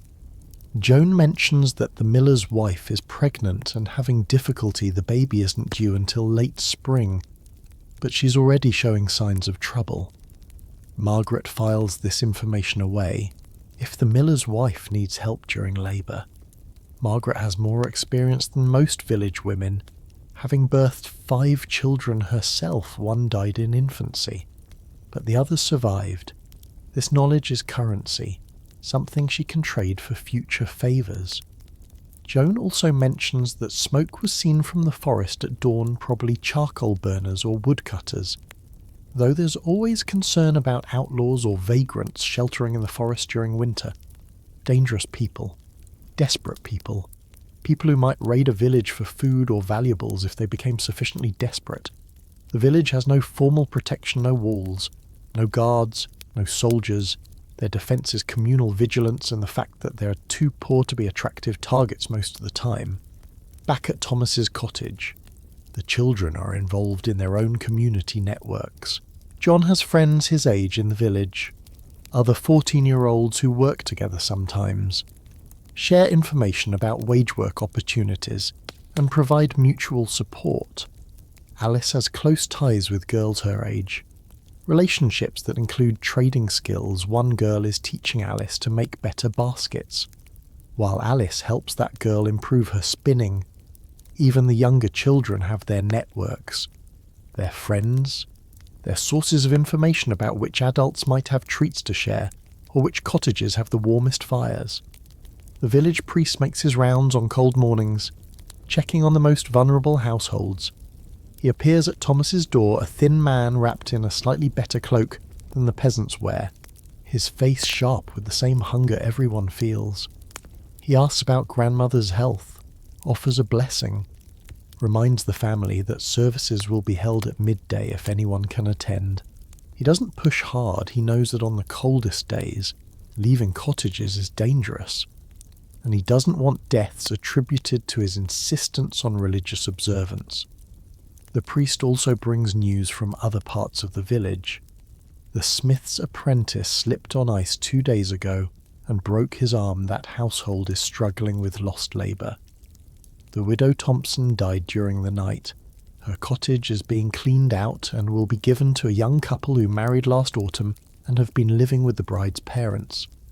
The baker managed to acquire additional flour from somewhere and is selling bread at reduced prices for the next 3 days. Families should take advantage. This information flows through the village like water, everyone knowing everyone else's business, everyone tracking who needs help and who can provide it. Privacy, as a concept, barely exists. But this transparency serves survival. When everyone knows everyone else's circumstances, resources can be allocated more efficiently. Margaret knows to check on widow Thompson's daughter, who is now alone. Thomas knows the smith might need help with heavy work that the apprentice can no longer do. Here's a quirky detail about medieval village cooperation. Some villages maintained communal sleeping arrangements for the coldest nights, where multiple families would gather in one cottage or in the church, pooling body heat and fire resources. Thomas's village doesn't do this regularly, but it has happened during extreme cold snaps, with 15 or 20 people packed into the largest cottage or sleeping in the church nave. The practice saved lives but also spread diseases, making it a calculated risk. The village also maintains communal resources that individual families couldn't provide alone. There's a communal oven, used for baking bread since most cottages lack proper ovens. There's the well, maintained through collective labour. There are common fields and forests where villagers have agreed upon rights to gather resources. And there's communal knowledge, the collective wisdom about which springs freeze last, which trees make the best firewood, which mushrooms stored from autumn are still safe to eat. Historians still argue whether medieval village cooperation was motivated primarily by genuine mutual care or by calculated self-interest. The answer is probably both, inseparably mixed. People helped neighbours because they cared and because it improved their own survival chances. The two motivations reinforced each other, creating stable communities that could endure hardships no individual family could survive alone. Thomas spends part of his morning helping repair the thatch on William's cottage, where a section has rotted through and is letting in cold air.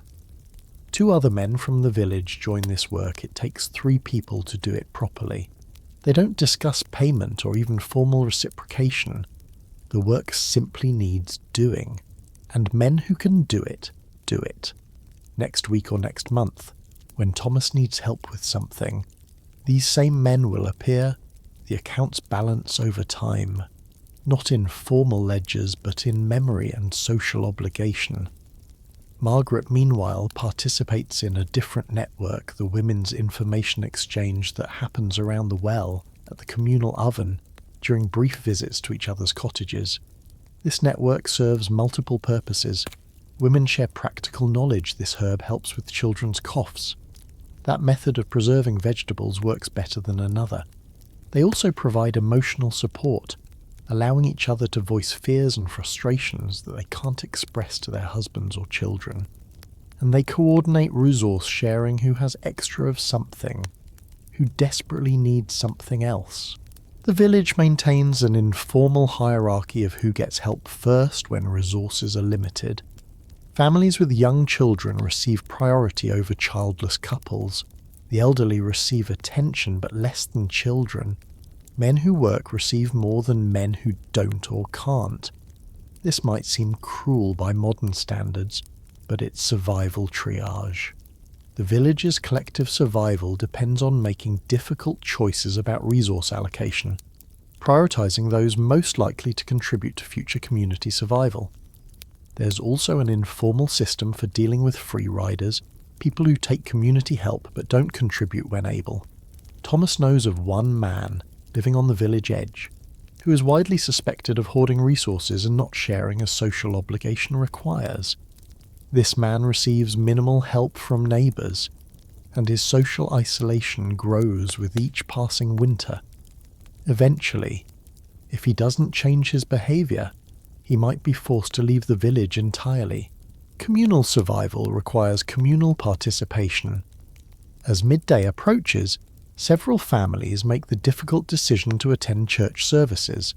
This isn't primarily about religious devotion, though faith matters. It's about community reinforcement, gathering together, seeing that other families still survive, maintaining social bonds, and participating in collective rituals that affirm group identity. The church is cold, barely warmer than outside, but it has thick stone walls that block wind, and the press of bodies provides some shared warmth. The networks, the obligations, the shared resources, the mutual surveillance, it all adds up to a system that's neither purely cooperative nor purely individualistic. Its survival strategy evolved over centuries, refined through countless winters, optimized for keeping the maximum number of people alive through the maximum number of cold months. No family stands alone because no family could survive alone. The church building itself looms at the village centre. Built of stone, the only stone building most peasants will ever enter. Its thick walls, constructed generations ago when the village was established, were designed to last centuries. Today, as perhaps 30 villagers gather inside, you realise the church plays a dual role in winter survival that's both spiritual and brutally practical. Thomas's family enters through the heavy wooden door, and immediately the wind is blocked. The interior is dim, lit only by whatever grey daylight filters through small windows and a few tallow candles burning near the altar. The temperature inside is perhaps 5 degrees warmer than outside, not much. But those 5 degrees matter. The stone walls block wind, and the body heat of gathered parishioners will, over the next hour, raise the temperature another few degrees. For the poorest villagers, those without adequate fuel at home, church attendance means a precious hour of relative warmth. The priest, Father Benedict, begins the service. His Latin words echo in the stone space, incomprehensible to the peasants but familiar, comforting through repetition. You notice several elderly villagers sitting as close as possible to other people, pressing shoulder to shoulder, sharing warmth. This isn't considered rude or inappropriate, it's understood survival behaviour. The church, during winter, becomes a kind of communal heating centre, offering warmth that individual cottages cannot provide. But the church's role extends beyond simple shelter. Father Benedict, despite his own poverty, he's barely better fed than his parishioners, administers what charity the church can provide. The church collects tithes throughout the year, taking a portion of every harvest, and theoretically these resources are distributed to the needy. In practice, the system is complicated. The local lord controls much of what the church collects. The bishop takes a share. What remains for the village poor is modest at best. Still, Father Benedict has a small store of grain in the church cellar, some dried fish, a few preserved vegetables. He distributes these to the most desperate cases, widows with children, families where the father has died or is too ill to work, orphans taken in by relatives who can barely feed their own children. Today he gives a small portion of grain to Joan, acknowledging her husband's absence and her struggle to feed 3 children alone. Joan accepts with gratitude and a promise to repay when she's able, though everyone knows repayment is unlikely. Here's what's complicated about the church's charity. It comes with expectations. Father Benedict notes who receives aid and who doesn't. Those who receive help are expected to demonstrate appropriate gratitude, attend services regularly, and behave according to church teachings. The church's charity isn't unconditional. It's a tool for maintaining social control, encouraging moral behaviour, and reinforcing the church's authority over village life. Some villagers resent this. Thomas, for instance, has complicated feelings about the church. He attends services, pays his tithes when required, and respects Father Benedict as an individual. But he also knows that the grand cathedral in the distant city, built with wealth extracted from poor villages like his, could have instead fed thousands through harsh winters. The church hierarchy preaches charity while accumulating wealth, and this hypocrisy doesn't escape peasant observation, though it's rarely voiced openly. Yet the church also provides something less tangible but no less vital hope. Father Benedict's sermons speak of saints who protected travellers in snow, of miracles that saved the faithful from freezing, of heaven's warmth awaiting those who endure earthly suffering. These stories give meaning to suffering, transform mere survival into a test of faith with eternal reward awaiting. For people living on the edge of death, this psychological support has real survival value. Hope keeps you getting up each morning, keeps you gathering another armload of firewood, keeps you pushing through another frozen day. The church building itself offers sanctuary in the most literal sense during extreme weather. Last winter, during a particularly brutal cold snap, Father Benedict opened the church for overnight shelter. 15 people slept on the stone floor, huddled together, cold but alive. The church's thick walls and the collective body heat made the difference between survival and death. Thomas remembers that night vividly. His family wasn't desperate enough to need shelter, but his neighbour's family was. And they survived because the church opened its doors. But here's where the church's role becomes morally complex. Not everyone receives equal access to church charity or sanctuary. Father Benedict, like all humans, has favourites and biases. Families that attend regularly receive better treatment than those who don't. Men who work church lands at harvest time receive priority. Women known to be difficult or ungodly find themselves lower on the list when resources are distributed. The church's charity, meant to be Christian love in action, is filtered through human imperfection and social politics. Historians still argue whether the medieval church was primarily a force for community welfare or primarily a mechanism for social control and wealth extraction. The truth is both, simultaneously and inseparably.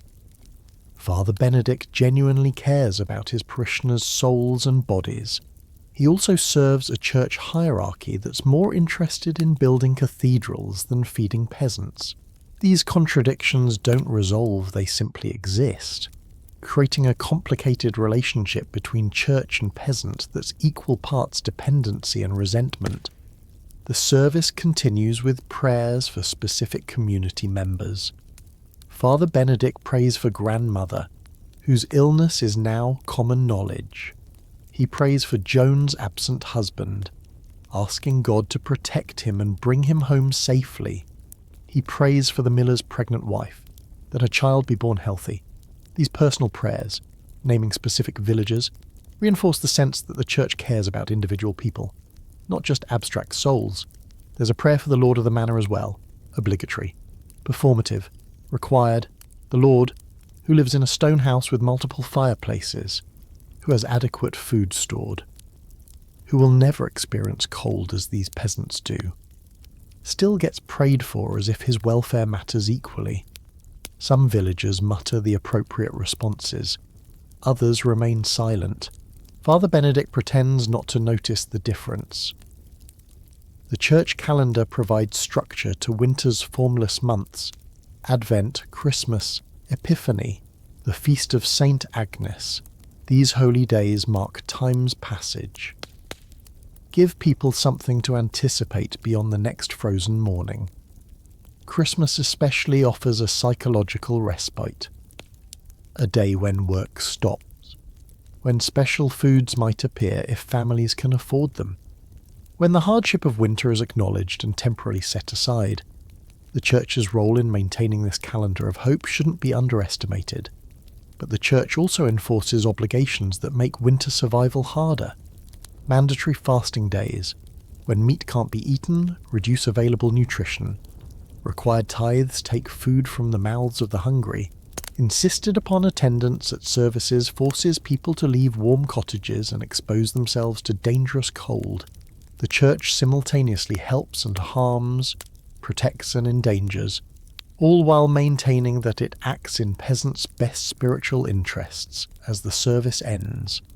Father Benedict makes an announcement the Church will distribute firewood to the 5 poorest families next week. This wood comes from trees that fell on church lands, technically church property but traditionally shared with the village. This announcement brings visible relief to several faces. William, the elderly widower, visibly relaxes he's certainly among the 5 poorest. Joan looks hopeful. Other families whose wood supplies are dangerously low make note to speak with Father Benedict about their circumstances. The villagers file out of the church slowly, reluctant to leave even its modest warmth. Margaret notices that several people seem weaker than a month ago. Their movements are slower, their faces more drawn. Winter is winning its war of attrition. Not everyone in this church today will survive until spring. Everyone knows this. No one speaks it aloud. On the way out, Margaret drops 2 eggs from Joan's chickens into the church's charity basket, a contribution from her family despite their own poverty. It's expected. It earns social credit, and it acknowledges that while her family struggles, others struggle more. The moral economy demands contribution from those who can, however little they have to give. Margaret's 2 eggs might be what keeps William alive another week. Thomas lingers briefly to speak with Father Benedict about helping repair the church roof. Where thatch has worn thin, the priest accepts gratefully church maintenance is everyone's responsibility, and Thomas is known as capable with his hands. They'll do the work on the next day with better weather. Thomas contributing labour, the church providing materials. Another transaction in the endless web of obligations, another stitch in the social fabric that holds the village together through winter's assault. As January deepens into February, the village enters what everyone simply calls the starving time. You watch Thomas counting the remaining supplies with increasing anxiety. The sacks of grain that filled the corner in November are nearly empty now. The braided onions hanging from the rafters have dwindled to just 3. The salted pork, already mostly bone and fat, is nearly gone. Spring remains months away, and the stored food that was meant to last until then is running dangerously low. This is the mathematical reality that medieval peasants faced every winter, estimating autumn's harvest, calculating daily consumption, projecting when spring would arrive, and hoping desperately that the numbers aligned. Sometimes they did, sometimes they didn't. This year, for Thomas's village, the numbers aren't aligning. The harvest was adequate, but not generous. Autumn came early, ending the growing season sooner than hoped, and winter has been particularly cold and long. The supplies are running out. Margaret rations with increasing severity. The morning meal, never generous, comes symbolic, a small piece of bread per person. Nothing more. The evening pottage, once thick with vegetables and grain, becomes thin soup with more water than substance. Everyone goes to bed hungry now. A gnawing emptiness in their bellies that makes cold feel even colder. Hungry bodies generate less heat, making people more vulnerable to hypothermia. It's a vicious cycle that winter exploits ruthlessly. The children's faces show it first. Emma, the 3-year-old, has stopped being playful. She sits listlessly near the fire, moving little, conserving energy her body doesn't have. Robert's ribs are clearly visible through his thin clothing. Alice has developed a persistent cough that Margaret fears is more than just cold air irritation. Malnutrition weakens immune systems, making illness more likely and more dangerous. The family is sliding toward a crisis that Thomas feels powerless to prevent. Here's a mainstream historical fact that's worth understanding. Historians estimate that in harsh medieval winters, as much as 10 to 15% of peasant populations might die before spring. Not from freezing, though that happened, but from the combination of cold, hunger, and disease. Bodies weakened by insufficient food couldn't fight off infections. Minor illnesses became fatal. Accidents that would be survivable in summer became death sentences in winter. The starving time killed thousands across Europe every year. Thomas considers his options, none of them good. He could try to find wage work, perhaps walking to the larger town, where wealthy households might hire temporary labourers. But this means leaving his family during the most dangerous season, and there's no guarantee of finding work. He could attempt to hunt or trap in the forest, but hunting rights belong to the Lord, and poaching carries severe penalties including possible hanging. He could borrow food from neighbours, but they're all in similar situations. And debt is dangerous when repayment is uncertain.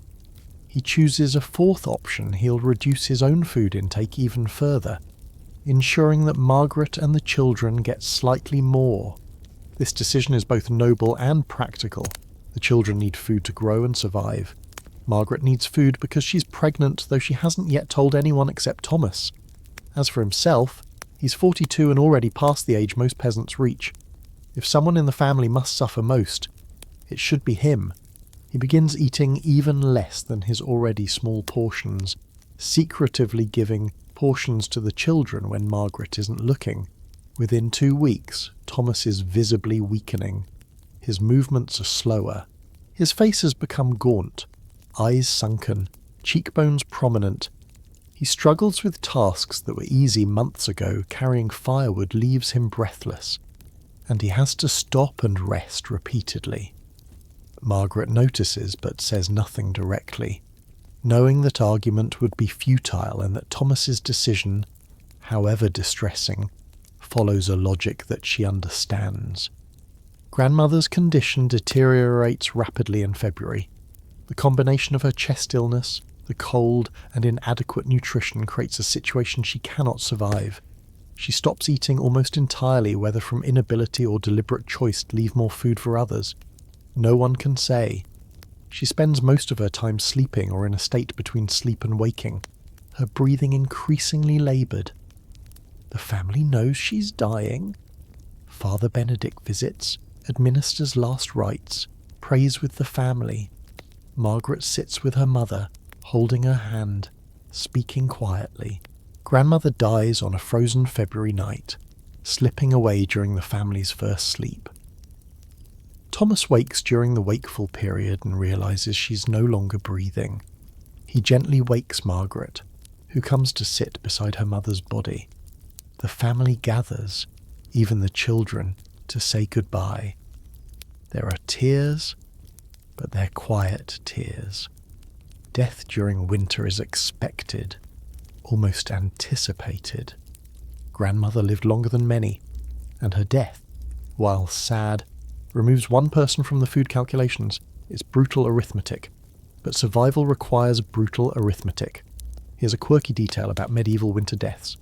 Bodies often couldn't be buried immediately because the ground was frozen solid, so corpses would be stored sometimes in unheated outbuildings, sometimes wrapped and placed outside where cold preserved them, sometimes in churches until spring thaw made burial possible. Thomas faces this reality now. Grandmother's body, wrapped in a blanket that the family desperately needs but can spare for this purpose, is placed in the small lean-to attached to the cottage. She'll be buried when ground softens. Probably in April, the village experiences other deaths that February. One of Joan's children, a 5-year-old boy, dies from a fever that might have been survivable with better nutrition and warmth. Another family loses their infant to cold and hunger. Old William, despite the community's support, is found dead in his cottage one morning, the fire having finally gone out during the night. Each death is mourned, each represents a failure of the collective survival system. But each is also statistically expected. Medieval people lived with death constantly, especially in winter. Historians still argue whether medieval peasants became emotionally hardened to death through constant exposure, or whether each loss carried the same weight of grief that modern people feel. Probably both, depending on individual psychology and circumstances. Margaret grieves for her mother genuinely and deeply. She also immediately thinks about practical matters. Grandmother's clothing can be repurposed. Her sleeping space on the platform means more room for others. Her absence means marginally more food for the rest. Grief and pragmatism coexist because they must. The village's food stores are being exhausted at different rates. Some families, slightly more prosperous or more careful with rationing, still have adequate supplies. Others are in crisis. The church distributes its remaining charity stores, but it's not enough. Father Benedict, looking increasingly gaunt himself, admits he has nothing left to give. The community's collective resources have been stretched past breaking point. Desperate measures begin appearing. Thomas hears rumours that one family has slaughtered their cow for meat, a decision that provides immediate food but eliminates future milk and calves. Another family is suspected of poaching rabbits from the forest, a dangerous gamble if the Lord's gamekeeper discovers them. A woman 2 villages over allegedly killed her infant rather than watch it starve slowly. The rumour might be false, but it circulates anyway. A horror story that reminds everyone how desperate circumstances have become. Thomas himself makes a difficult decision.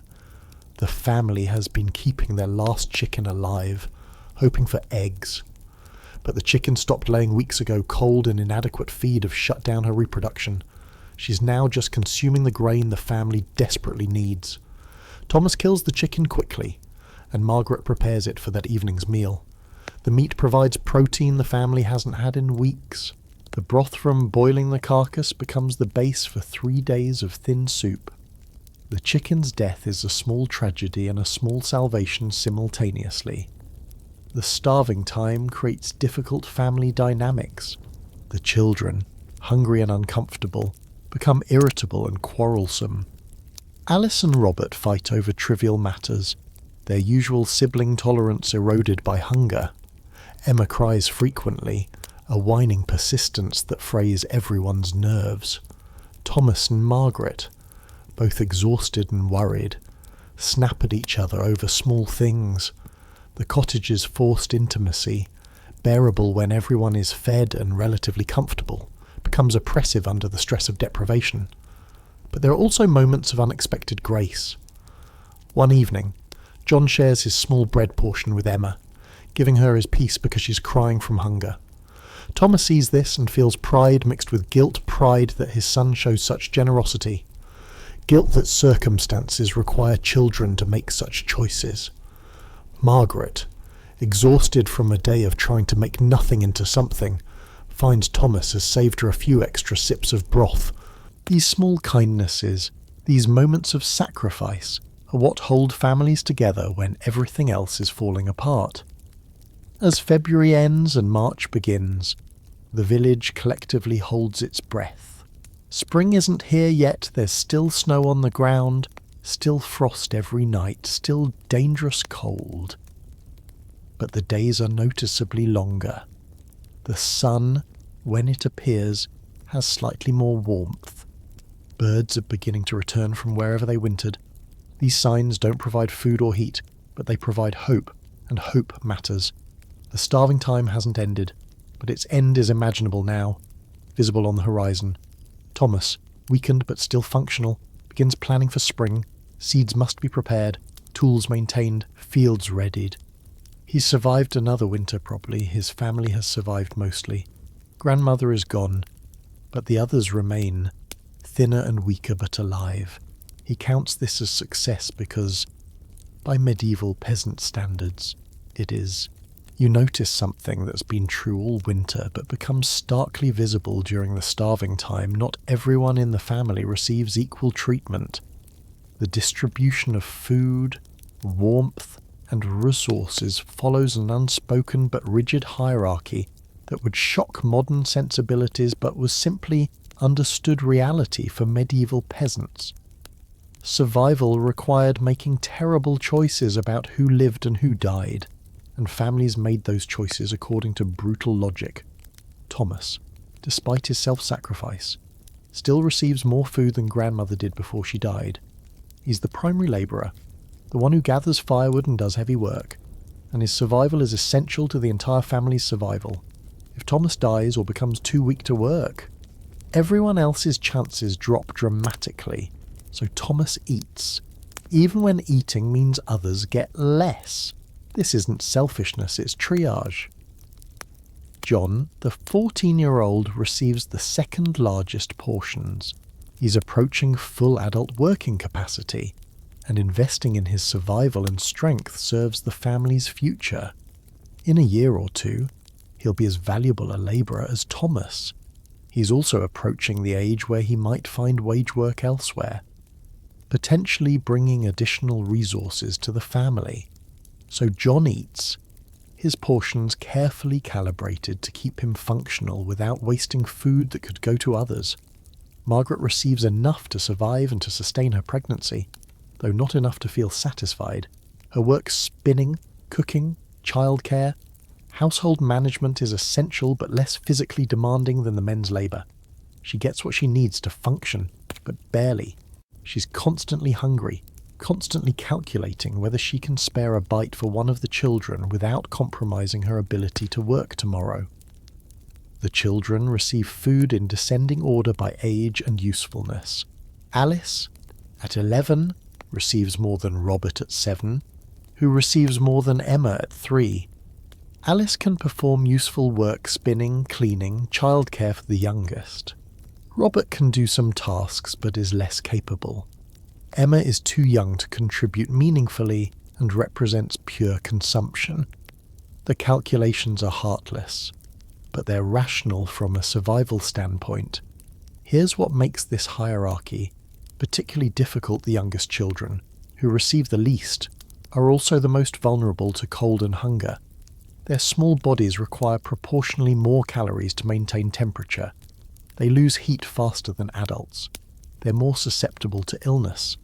So the family's allocation system systematically deprives those who physiologically need the most, because preserving adult working capacity takes priority over children who might not survive anyway and who won't contribute to survival for years even if they do. Some families make even harsher choices during the starving time. You hear whispers about a family 2 villages away who abandoned their infant daughter on the church steps, hoping the church or another family would take her. Infant abandonment rises during winter, a desperate strategy by parents who cannot feed everyone and who gamble that someone else might save a child they cannot.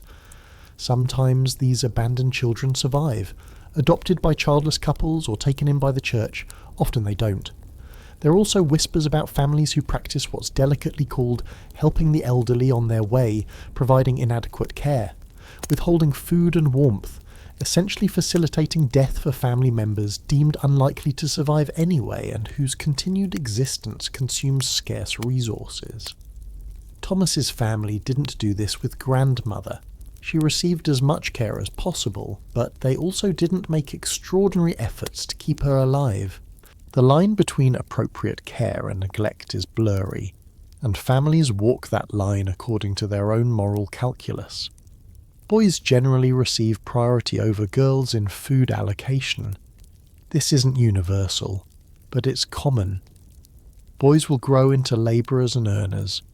Girls will marry into other families, their labour benefiting their husbands' families rather than their birth families. So investing heavily in daughter survival makes less economic sense than investing in sons. Alice receives less food than John, partly because he's older, but also partly because he's male. Emma, young and female, is doubly disadvantaged in the survival hierarchy. Margaret struggles with these realities constantly. Her maternal instinct wants to feed all her children equally, to protect the youngest and most vulnerable. But her practical understanding of survival knows that's not possible. She lies awake during the wakeful period, listening to Emma whimper from hunger, knowing she has no more food to give her, knowing that even if she did, it should probably go to John instead. These are the impossible choices that winter forces on mothers. Historians still argue whether this hierarchical allocation of resources was consciously calculated or simply emerged from subconscious prioritization. Probably both. Thomas and Margaret don't sit down and explicitly decide John gets more than Emma, but their serving patterns over days and weeks create exactly that outcome. The hierarchy is simultaneously deliberate and unspoken, acknowledged and denied. Here's a quirky detail about medieval sleeping arrangements that reflects this hierarchy. The warmest sleeping positions middle of the platform. Closest to parents' bodies go to the most valued family members after grandmother's death. John moves to that space, not because he's cold, but because his value to the family justifies the resource allocation. Alice remains on the edge, more exposed to cold. Emma stays in the middle between her parents, but only because she's so young that losing her body heat would be dangerous even in the centre position. The hierarchy extends beyond just food and warmth. When there's a choice between whose chilblains receive treatment with the precious animal fat, Thomas's hands get priority, then John's, then the others in descending order. When there's a choice about who sits closest to the fire during the wakeful period, the same hierarchy applies. Every resource, every comfort, every survival advantage gets allocated according to the unspoken but rigid ranking system. Some families have additional complications.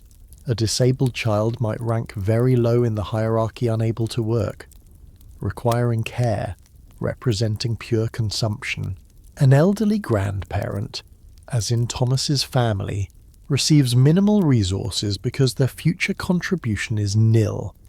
A pregnant woman like Margaret occupies an ambiguous position, valuable for her potential to produce future workers, but also consuming extra resources without immediately contributing extra labour. The village itself operates on similar hierarchical principles. Families with many strong workers receive subtle priority in community resource allocation. The village's best farmland goes to the most capable farmers, not distributed equally. Firewood from common forests goes first to those who can work to gather it, not to those who need it most. The social safety net exists, but it's thin and selective, preserving those most likely to contribute to community survival while allowing the weak to perish. Father Benedict occasionally preaches about Christian charity and the equality of all souls before God. Thomas listens to these sermons with a kind of bitter resignation. Equality before God is fine, but earthly survival requires inequality. The priest himself, despite his preaching, receives better food than any peasant in the village. His cottage has more firewood. His vulnerability to starvation is theoretical rather than real. Easy to preach equality when you're not actually making the terrible choices that survival requires. Yet, within this harsh hierarchy, there are moments of resistance, small rebellions against the brutal logic. Margaret sometimes sneaks extra food to Emma when no one's watching, prioritizing maternal love over survival calculation. Thomas occasionally shares his portions with Alice, perhaps seeing something of his own childhood in her thin face. These small kindnesses don't overthrow the system, but they acknowledge its cruelty, affirm that even when survival demands ruthlessness, humanity persists in small gestures. The children themselves understand the hierarchy, even if it's never explicitly explained. John knows he's favoured and feels simultaneously grateful and guilty. Alice knows she ranks below her brother and accepts it without protest. This is simply how the world works. Even Emma, at 3 years old, seems to understand that she's lowest in the family ranking, becoming clingy and anxious, seeking constant reassurance that she's still valued despite receiving the smallest portions. As March progresses and the starving time continues, these hierarchies become more pronounced. Resources are so scarce that even minor reallocations matter desperately. Thomas loses more weight, his self-sacrifice accelerating. Margaret's pregnancy becomes more obvious, her body drawing from her own tissues to sustain the growing fetus. The children grow thinner and more listless. The family is a ship throwing cargo overboard to stay afloat, and everyone understands that some cargo is more expendable than others, but they haven't yet reached the point of throwing people overboard. That's the darkest possibility. The ultimate survival choice that some families face, actively choosing to let one member die to save others. Thomas's family hasn't faced that choice yet. They might not have to. Spring is coming, slowly but perceptibly. The hierarchy has served its purpose if it keeps enough family members alive until then. The dead grandmother. The neighbours who didn't survive are the price the system exacted. The survivors are its justification. On a March evening, as wind howls through gaps in the thatch and sleet spatters against the cottage walls, Margaret begins telling stories. This isn't unusual. Storytelling has been part of winter evenings throughout the cold months, but tonight the stories carry different weight. They're about survival, about saints who protected travellers, about ancestors who endured even worse winters, about spring always arriving no matter how impossible it seems. These stories aren't entertainment. They're psychological survival tools as essential as firewood and food. Margaret tells the children about Saint Martin of Tours, who cut his cloak in half to share with a freezing beggar. That night, she says, Christ appeared to Martin in a dream, wearing the half cloak, blessing Martin's charity. The story's message is layered. Charity is virtuous. Sharing brings divine favour. Winter suffering has meaning. The children listen with large eyes, finding comfort in the idea that supernatural forces care about cold and hunger, that their suffering is witnessed and valued by powers beyond the material world. Thomas contributes a story about his grandfather, who supposedly survived a winter so harsh that wolves came into the village seeking food. According to the story, grandfather fought off a wolf with nothing but a staff and a prayer to St. George. The details are probably exaggerated, they grow more dramatic with each retelling, but the story serves its purpose. It reminds the children that they come from survivors, that their blood carries the strength of people who've endured impossible things. These stories create what historians call psychological warmth, the mental and emotional resilience that makes physical hardship bearable. Winter survival isn't just about calories and body temperature. It's about maintaining hope, preserving identity, believing that suffering is temporary and meaningful. Without these psychological resources, people give up, stop fighting, and die even when physical survival might still be possible. The village has its own collection of winter legends. There's the story of the winter demon, a malevolent spirit that tries to steal children's breath during the coldest nights. Parents tell the story to frighten children into staying under blankets and close to family warmth. There's also the tale of the summer maiden, who battles the winter demon each year, slowly winning ground until spring arrives. These personifications of natural forces help people feel less helpless. Winter isn't just random, meaningless suffering. It's a cosmic drama in which they play a part. Father Benedict contributes his own spiritual narratives. He speaks of Job's suffering as a test of faith, of Christ's 40 days in the wilderness, of martyrs who endured worse than cold and hunger. These biblical parallels transform peasant suffering into something with religious significance. You're not just enduring winter, you're participating in a tradition of faithful endurance that stretches back to Christianity's origins. Your suffering mirrors Christ's suffering. Your survival will be a resurrection of sorts, an Easter after winter's long crucifixion. Here's a mainstream historical fact: medieval people's reliance on supernatural explanations for natural phenomena was both a comfort and a source of additional anxiety. If winter was sent by God as punishment for sin, then survival required not just practical preparation but also moral behaviour and proper religious observance. This belief gave people a sense of control, behave correctly, pray adequately, and perhaps winter would be less harsh, but it also created guilt and fear when winter proved brutal anyway. The village practices various superstitions meant to hasten spring's arrival or ward off the worst of winter's dangers. On certain saints' days, people perform rituals hanging herbs over doorways, drawing symbols in ash on thresholds, speaking particular prayers at sunrise. Do these rituals accomplish anything not in terms of affecting weather or temperature? But they provide a sense of agency, the feeling that humans can influence their fate through correct actions. That psychological benefit shouldn't be dismissed as mere superstition, it's a survival mechanism. Some families keep what they call lucky charms objects believed to provide protection. Thomas owns a small metal cross that supposedly belonged to a great-grandfather who lived to the remarkable age of 50. He keeps it in his pocket always, touching it when anxiety threatens to overwhelm him. Does it actually bring luck? Certainly not.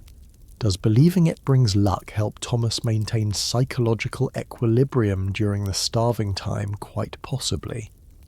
Margaret has her own protective practice. Each night before the family settles for sleep, she makes the sign of the cross over each child's forehead, whispering a prayer for their protection. The ritual takes perhaps 30 seconds, but it provides reassurance to both Margaret and the children they are protected, cared for, not abandoned to winter's cruelty. The prayer costs nothing, requires no resources, but contributes to the family's collective resilience. Here's a quirky detail about medieval religious beliefs and winter survival. Some peasants believed that maintaining proper religious observance could literally keep fires burning longer or make food stretch further, minor miracles granted to the faithful. Thomas doesn't believe this exactly, but he doesn't disbelieve it either. He hedges his bets, saying his prayers, making sure the family observes holy days, just in case supernatural assistance might tip the balance towards survival. The psychological demands of winter are particularly intense because the hardship is so prolonged. A single terrible day can be endured through sheer willpower, but months of cold, hunger, discomfort and danger require different mental resources. People need to pace themselves psychologically, preserving hope and determination across an extended timeline. The stories, rituals and beliefs serve this pacing function. They're psychological fuel that burns slowly, providing just enough motivation to keep going one more day, then one more after that. Children are particularly vulnerable to psychological collapse during winter. Without fully developed abstract thinking, they struggle to understand that spring will eventually arrive. The present misery feels permanent, eternal, so Margaret tailors her stories specifically for the children, emphasizing concrete details. The sun will warm your face again, flowers will bloom, you'll play outside without freezing. These tangible promises help children maintain hope when abstraction fails. Emma, the 3-year-old, has developed a kind of mantra she repeats to herself. Spring coming, spring coming. She doesn't fully understand what this means, but she's absorbed that spring is something good, something to anticipate. Margaret encourages this repetition, recognizing that even a 3-year-old benefits from something to hope for, however dimly understood. The village collectively reinforces these psychological survival mechanisms. When people gather at church, the well, during brief visits, they share encouraging words, remind each other that others have survived worse, speak about spring plans. This communal psychological support functions like the communal resource sharing. Everyone contributes to everyone else's mental resilience. Knowing that psychological collapse can be as fatal as physical deprivation. There are also darker psychological elements that emerge during the starving time. Some people become convinced they're cursed, that they specifically have done something to anger God and deserve their suffering. Others develop obsessive rituals, believing that if they perform certain actions correctly, they can control outcomes. These might be seen as early signs of what modern psychology would call depression or anxiety disorders, but in medieval context, they're simply understood as people struggling under impossible burdens.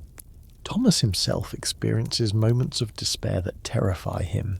During the wakeful period, lying in darkness while his family sleeps, he sometimes feels overwhelming hopelessness, the certainty that he's failed his family, that they'll all die, that his efforts are futile against winter's power.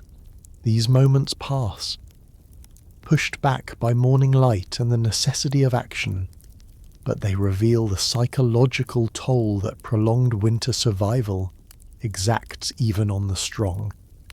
Margaret counters Thomas's occasional despair with determined optimism that's almost aggressive.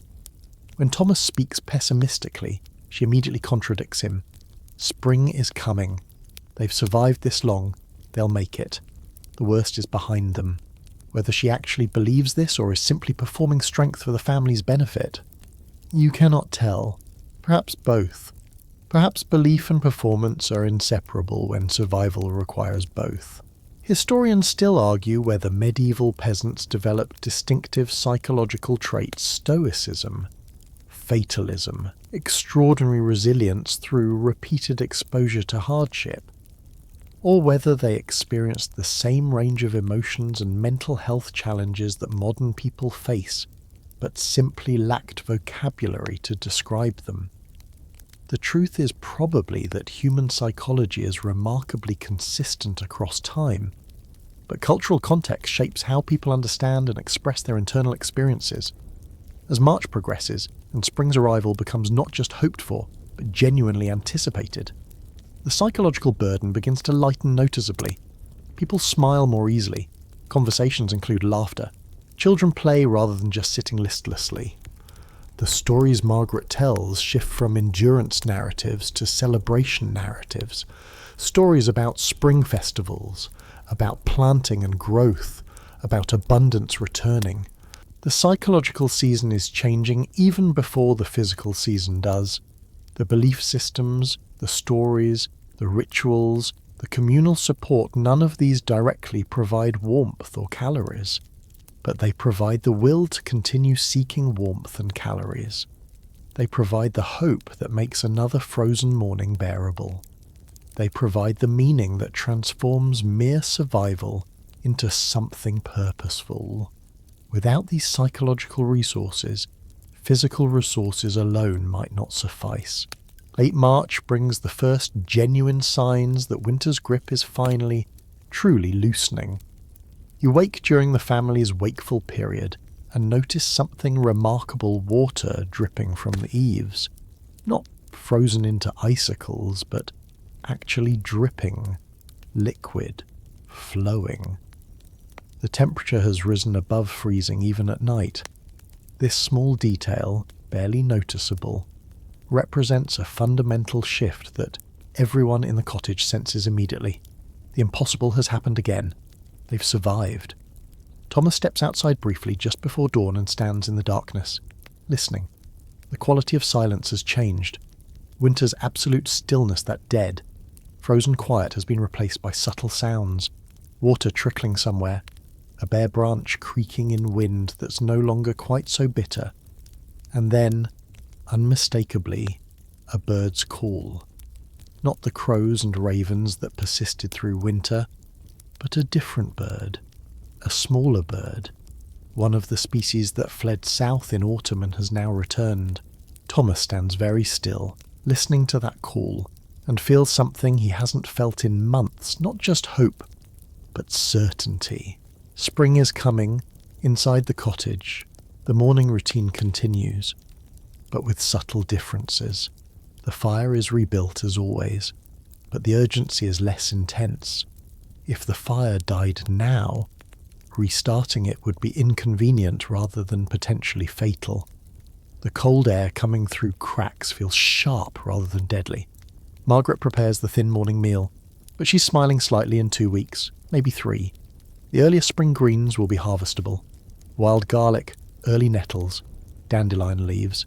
The greens will taste bitter and provide minimal calories. But they'll be fresh food, proof that the starving time is ending. The children sense the shift in atmosphere. Even Emma, despite a young age, seems lighter, more energetic. Alice asks when they can play outside without freezing, and Margaret actually provides a real answer rather than a vague someday, perhaps another week, maybe two. John begins talking about spring work with Thomas, planning the labour ahead. There's enthusiasm in his voice, anticipation rather than dread. You notice grandmother's absence particularly strongly this morning. She nearly made it. Another month, perhaps, and she would have seen spring. The family feels this too, the nearness of her survival, the cruelty of winter's timing, but they also feel relief that her suffering has ended, that she's not struggling through these final difficult weeks. Death in late winter is somehow more tragic than death in deep winter, so close to survival. Yet, not close enough. The village begins emerging from its collective hibernation. Doors open more frequently. People venture outside for reasons beyond absolute necessity. There's visible activity repairs being made, tools being prepared, conversations happening in doorways rather than whispered inside cottages. The priest announces that Easter will be early this year, in mid-April, and begins planning the celebration. Easter, the resurrection holiday, aligns perfectly with spring's resurrection of the world. Thomas and John begin preparing for spring planting. They check the tools stored since autumn. The wooden plough needs repairs. Metal implements need sharpening. Seed grain must be carefully inspected. This seed grain represents next year's survival, and using it now during the starving time would have been catastrophic short-term relief, leading to long-term disaster. The family protected that seed even when hungry. A sacrifice that will now pay dividends. Margaret's pregnancy is obvious now, her belly swelling beneath her dress. She's thin everywhere else, but the baby is growing, drawing resources from her body's reserves. She's exhausted constantly, her body stretched between competing demands, but the timing is good. The baby will be born in May or June, when warmth and food are more available. When Margaret's body won't have to choose between maintaining pregnancy and maintaining life. Medieval women understood these calculations instinctively, though they couldn't always control timing. Here's something historians have observed: late winter and early spring saw a spike in births among peasant populations. Babies conceived in May or June, during the relative abundance of summer, would be born in late winter or early spring. These babies had better survival chances than those born in autumn or winter, when cold and the starving time immediately threatened their fragile lives.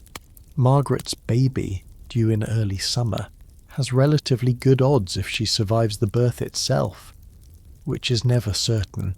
The village begins redistributing resources again. Families who hoarded slightly more than necessary begin sharing with those who ran shortest.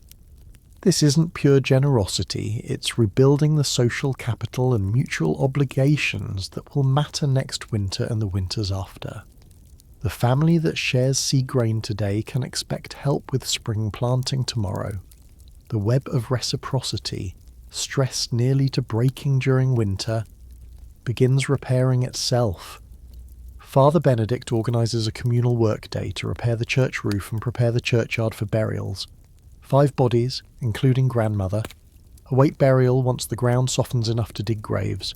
The village gathers for this work, and there's almost a festive atmosphere, people working together, sun providing actual warmth, the shared purpose of honouring the dead who didn't survive winter. The physical labour feels different, too difficult but not dangerous, tiring but not debilitating. Bodies are remembering what it feels like to work without fighting cold simultaneously. Food remains scarce. The starving time isn't over yet, but the psychological burden has lifted dramatically. Hunger with spring arriving is tolerable in a way that hunger with winter stretching ahead indefinitely was not. The children are still thin, still tired, still showing signs of winter's damage. But they're playing again. Imagining again, planning for a future that extends beyond the next frozen night. Joan, Margaret's sister, stops by one afternoon with news her husband has sent word that he's alive and will return within the month. He found work, earned some money, and is bringing home resources that will help the family recover. Joan looks genuinely happy for the first time in months. Her children, though thin and worn, have all survived. By peasant standards, by medieval standards, this counts as success. Do you remember? You find yourself thinking. The family huddled in that blanket cocoon back in January, 7 people pressed together for warmth. The cow's breath steaming in the corner, the fire banked low, the darkness absolute. That feels like a different world now, though it was only weeks ago. The cottage is still cold, still smoky, still barely adequate shelter. But March cold is qualitatively different from January cold, survivable rather than deadly, uncomfortable rather than dangerous. The village begins planning for spring festivals. There will be celebrations marking winter's end, Easter observances, communal meals if anyone has food to share. These events matter beyond their immediate enjoyment. They rebuild community cohesion, celebrate collective survival, and mark time's passage. The calendar of holidays and festivals, maintained by the church but embraced by the village, provides structure to the year, helps people understand their place in time's larger patterns. Thomas stands at the cottage door one evening, watching the sun set in streaks of pink and orange. The sunset itself seems warmer somehow, the light softer. He's lost perhaps 15 pounds over the winter, his body consuming itself to stay warm and functional. His hands are damaged, his face weathered, his body aching from months of stress. But he's alive. His family, minus grandmother, is alive. They survived another winter, which means they might survive the next one, and the one after that, and however many winters God grants them. Margaret joins Thomas at the door, leaning against him slightly, her pregnant belly pressing against his side. They don't speak, words aren't necessary. They're simply standing together, breathing easier, watching the light fade, knowing that tomorrow the sun will rise and it will be slightly warmer, and the day after that slightly warmer still, until one day soon they'll wake and realize they're no longer cold at all. Inside the cottage, the children are settling for sleep. The fire still burns, still requires careful management, but the life or death urgency has lessened. The cow shifts in her corner, and her presence still contributes warmth. But the family is less desperately dependent on it. The cottage's accumulated smoke and dirt and damage from winter will need addressing, cleaning, repairs, maintenance that was impossible during the coldest months. But these are problems of recovery, not problems of immediate survival. As darkness falls completely, you notice the stars through gaps in the thatch. Those same stars shone through the same gaps all winter, but somehow they look different now, less cold, less distant, less indifferent. This is illusion, of course. The stars haven't changed, but human perception changes with circumstances. And stars seen from the edge of survival shine differently than stars seen from the threshold of spring. The family settles for sleep, their last sleep of winter, though they don't know it's the last. Tomorrow might still be cold, next week might still bring a late freeze. But the trajectory has changed fundamentally and irreversibly. Winter has lost, spring is winning. The battle that began in November is ending in March, and the casualties, while real and mourned, could have been worse. Much worse. Medieval peasants didn't conquer winter. They endured it, survived it, outlasted it through a combination of practical preparation, communal cooperation, psychological resilience, and often sheer luck.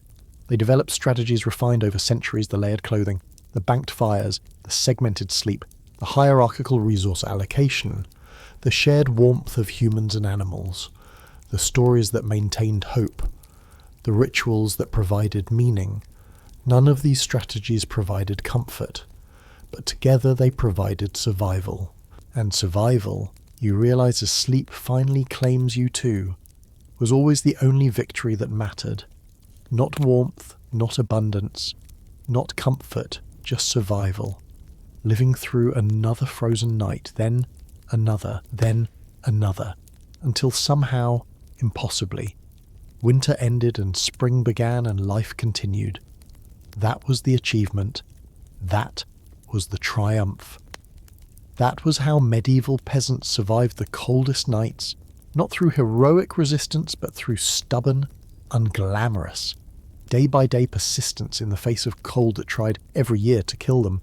But here we are still, their descendants, carrying genes shaped by these winters, inheriting resilience forged in cottages like this one, connected across centuries to people who faced impossible odds and survived anyway.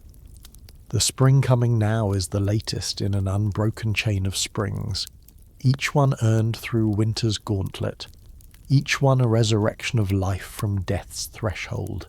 Thomas closes the door against the last of winter's darkness. Inside the cottage, warmth glows, not much warmth, never much, but enough. It has always been enough. That is the lesson of winter survival. The knowledge passed from generation to generation. The truth that kept millions alive through countless frozen centuries enough is survival. Survival is victory, and victory, however narrow, is everything. The night deepens, the family breathes quietly in their shared sleep. The fire burns low but doesn't die. Outside, water drips from the eaves, and somewhere in the darkness, an early bird calls again, announcing what everyone already knows in their bones: winter is ending. Spring is coming, and somehow, once again, they made it through. They made it through. They always made it through. And that stubborn, unglamorous persistence in the face of impossible cold that is the real story of how medieval peasants survived winter's coldest nights.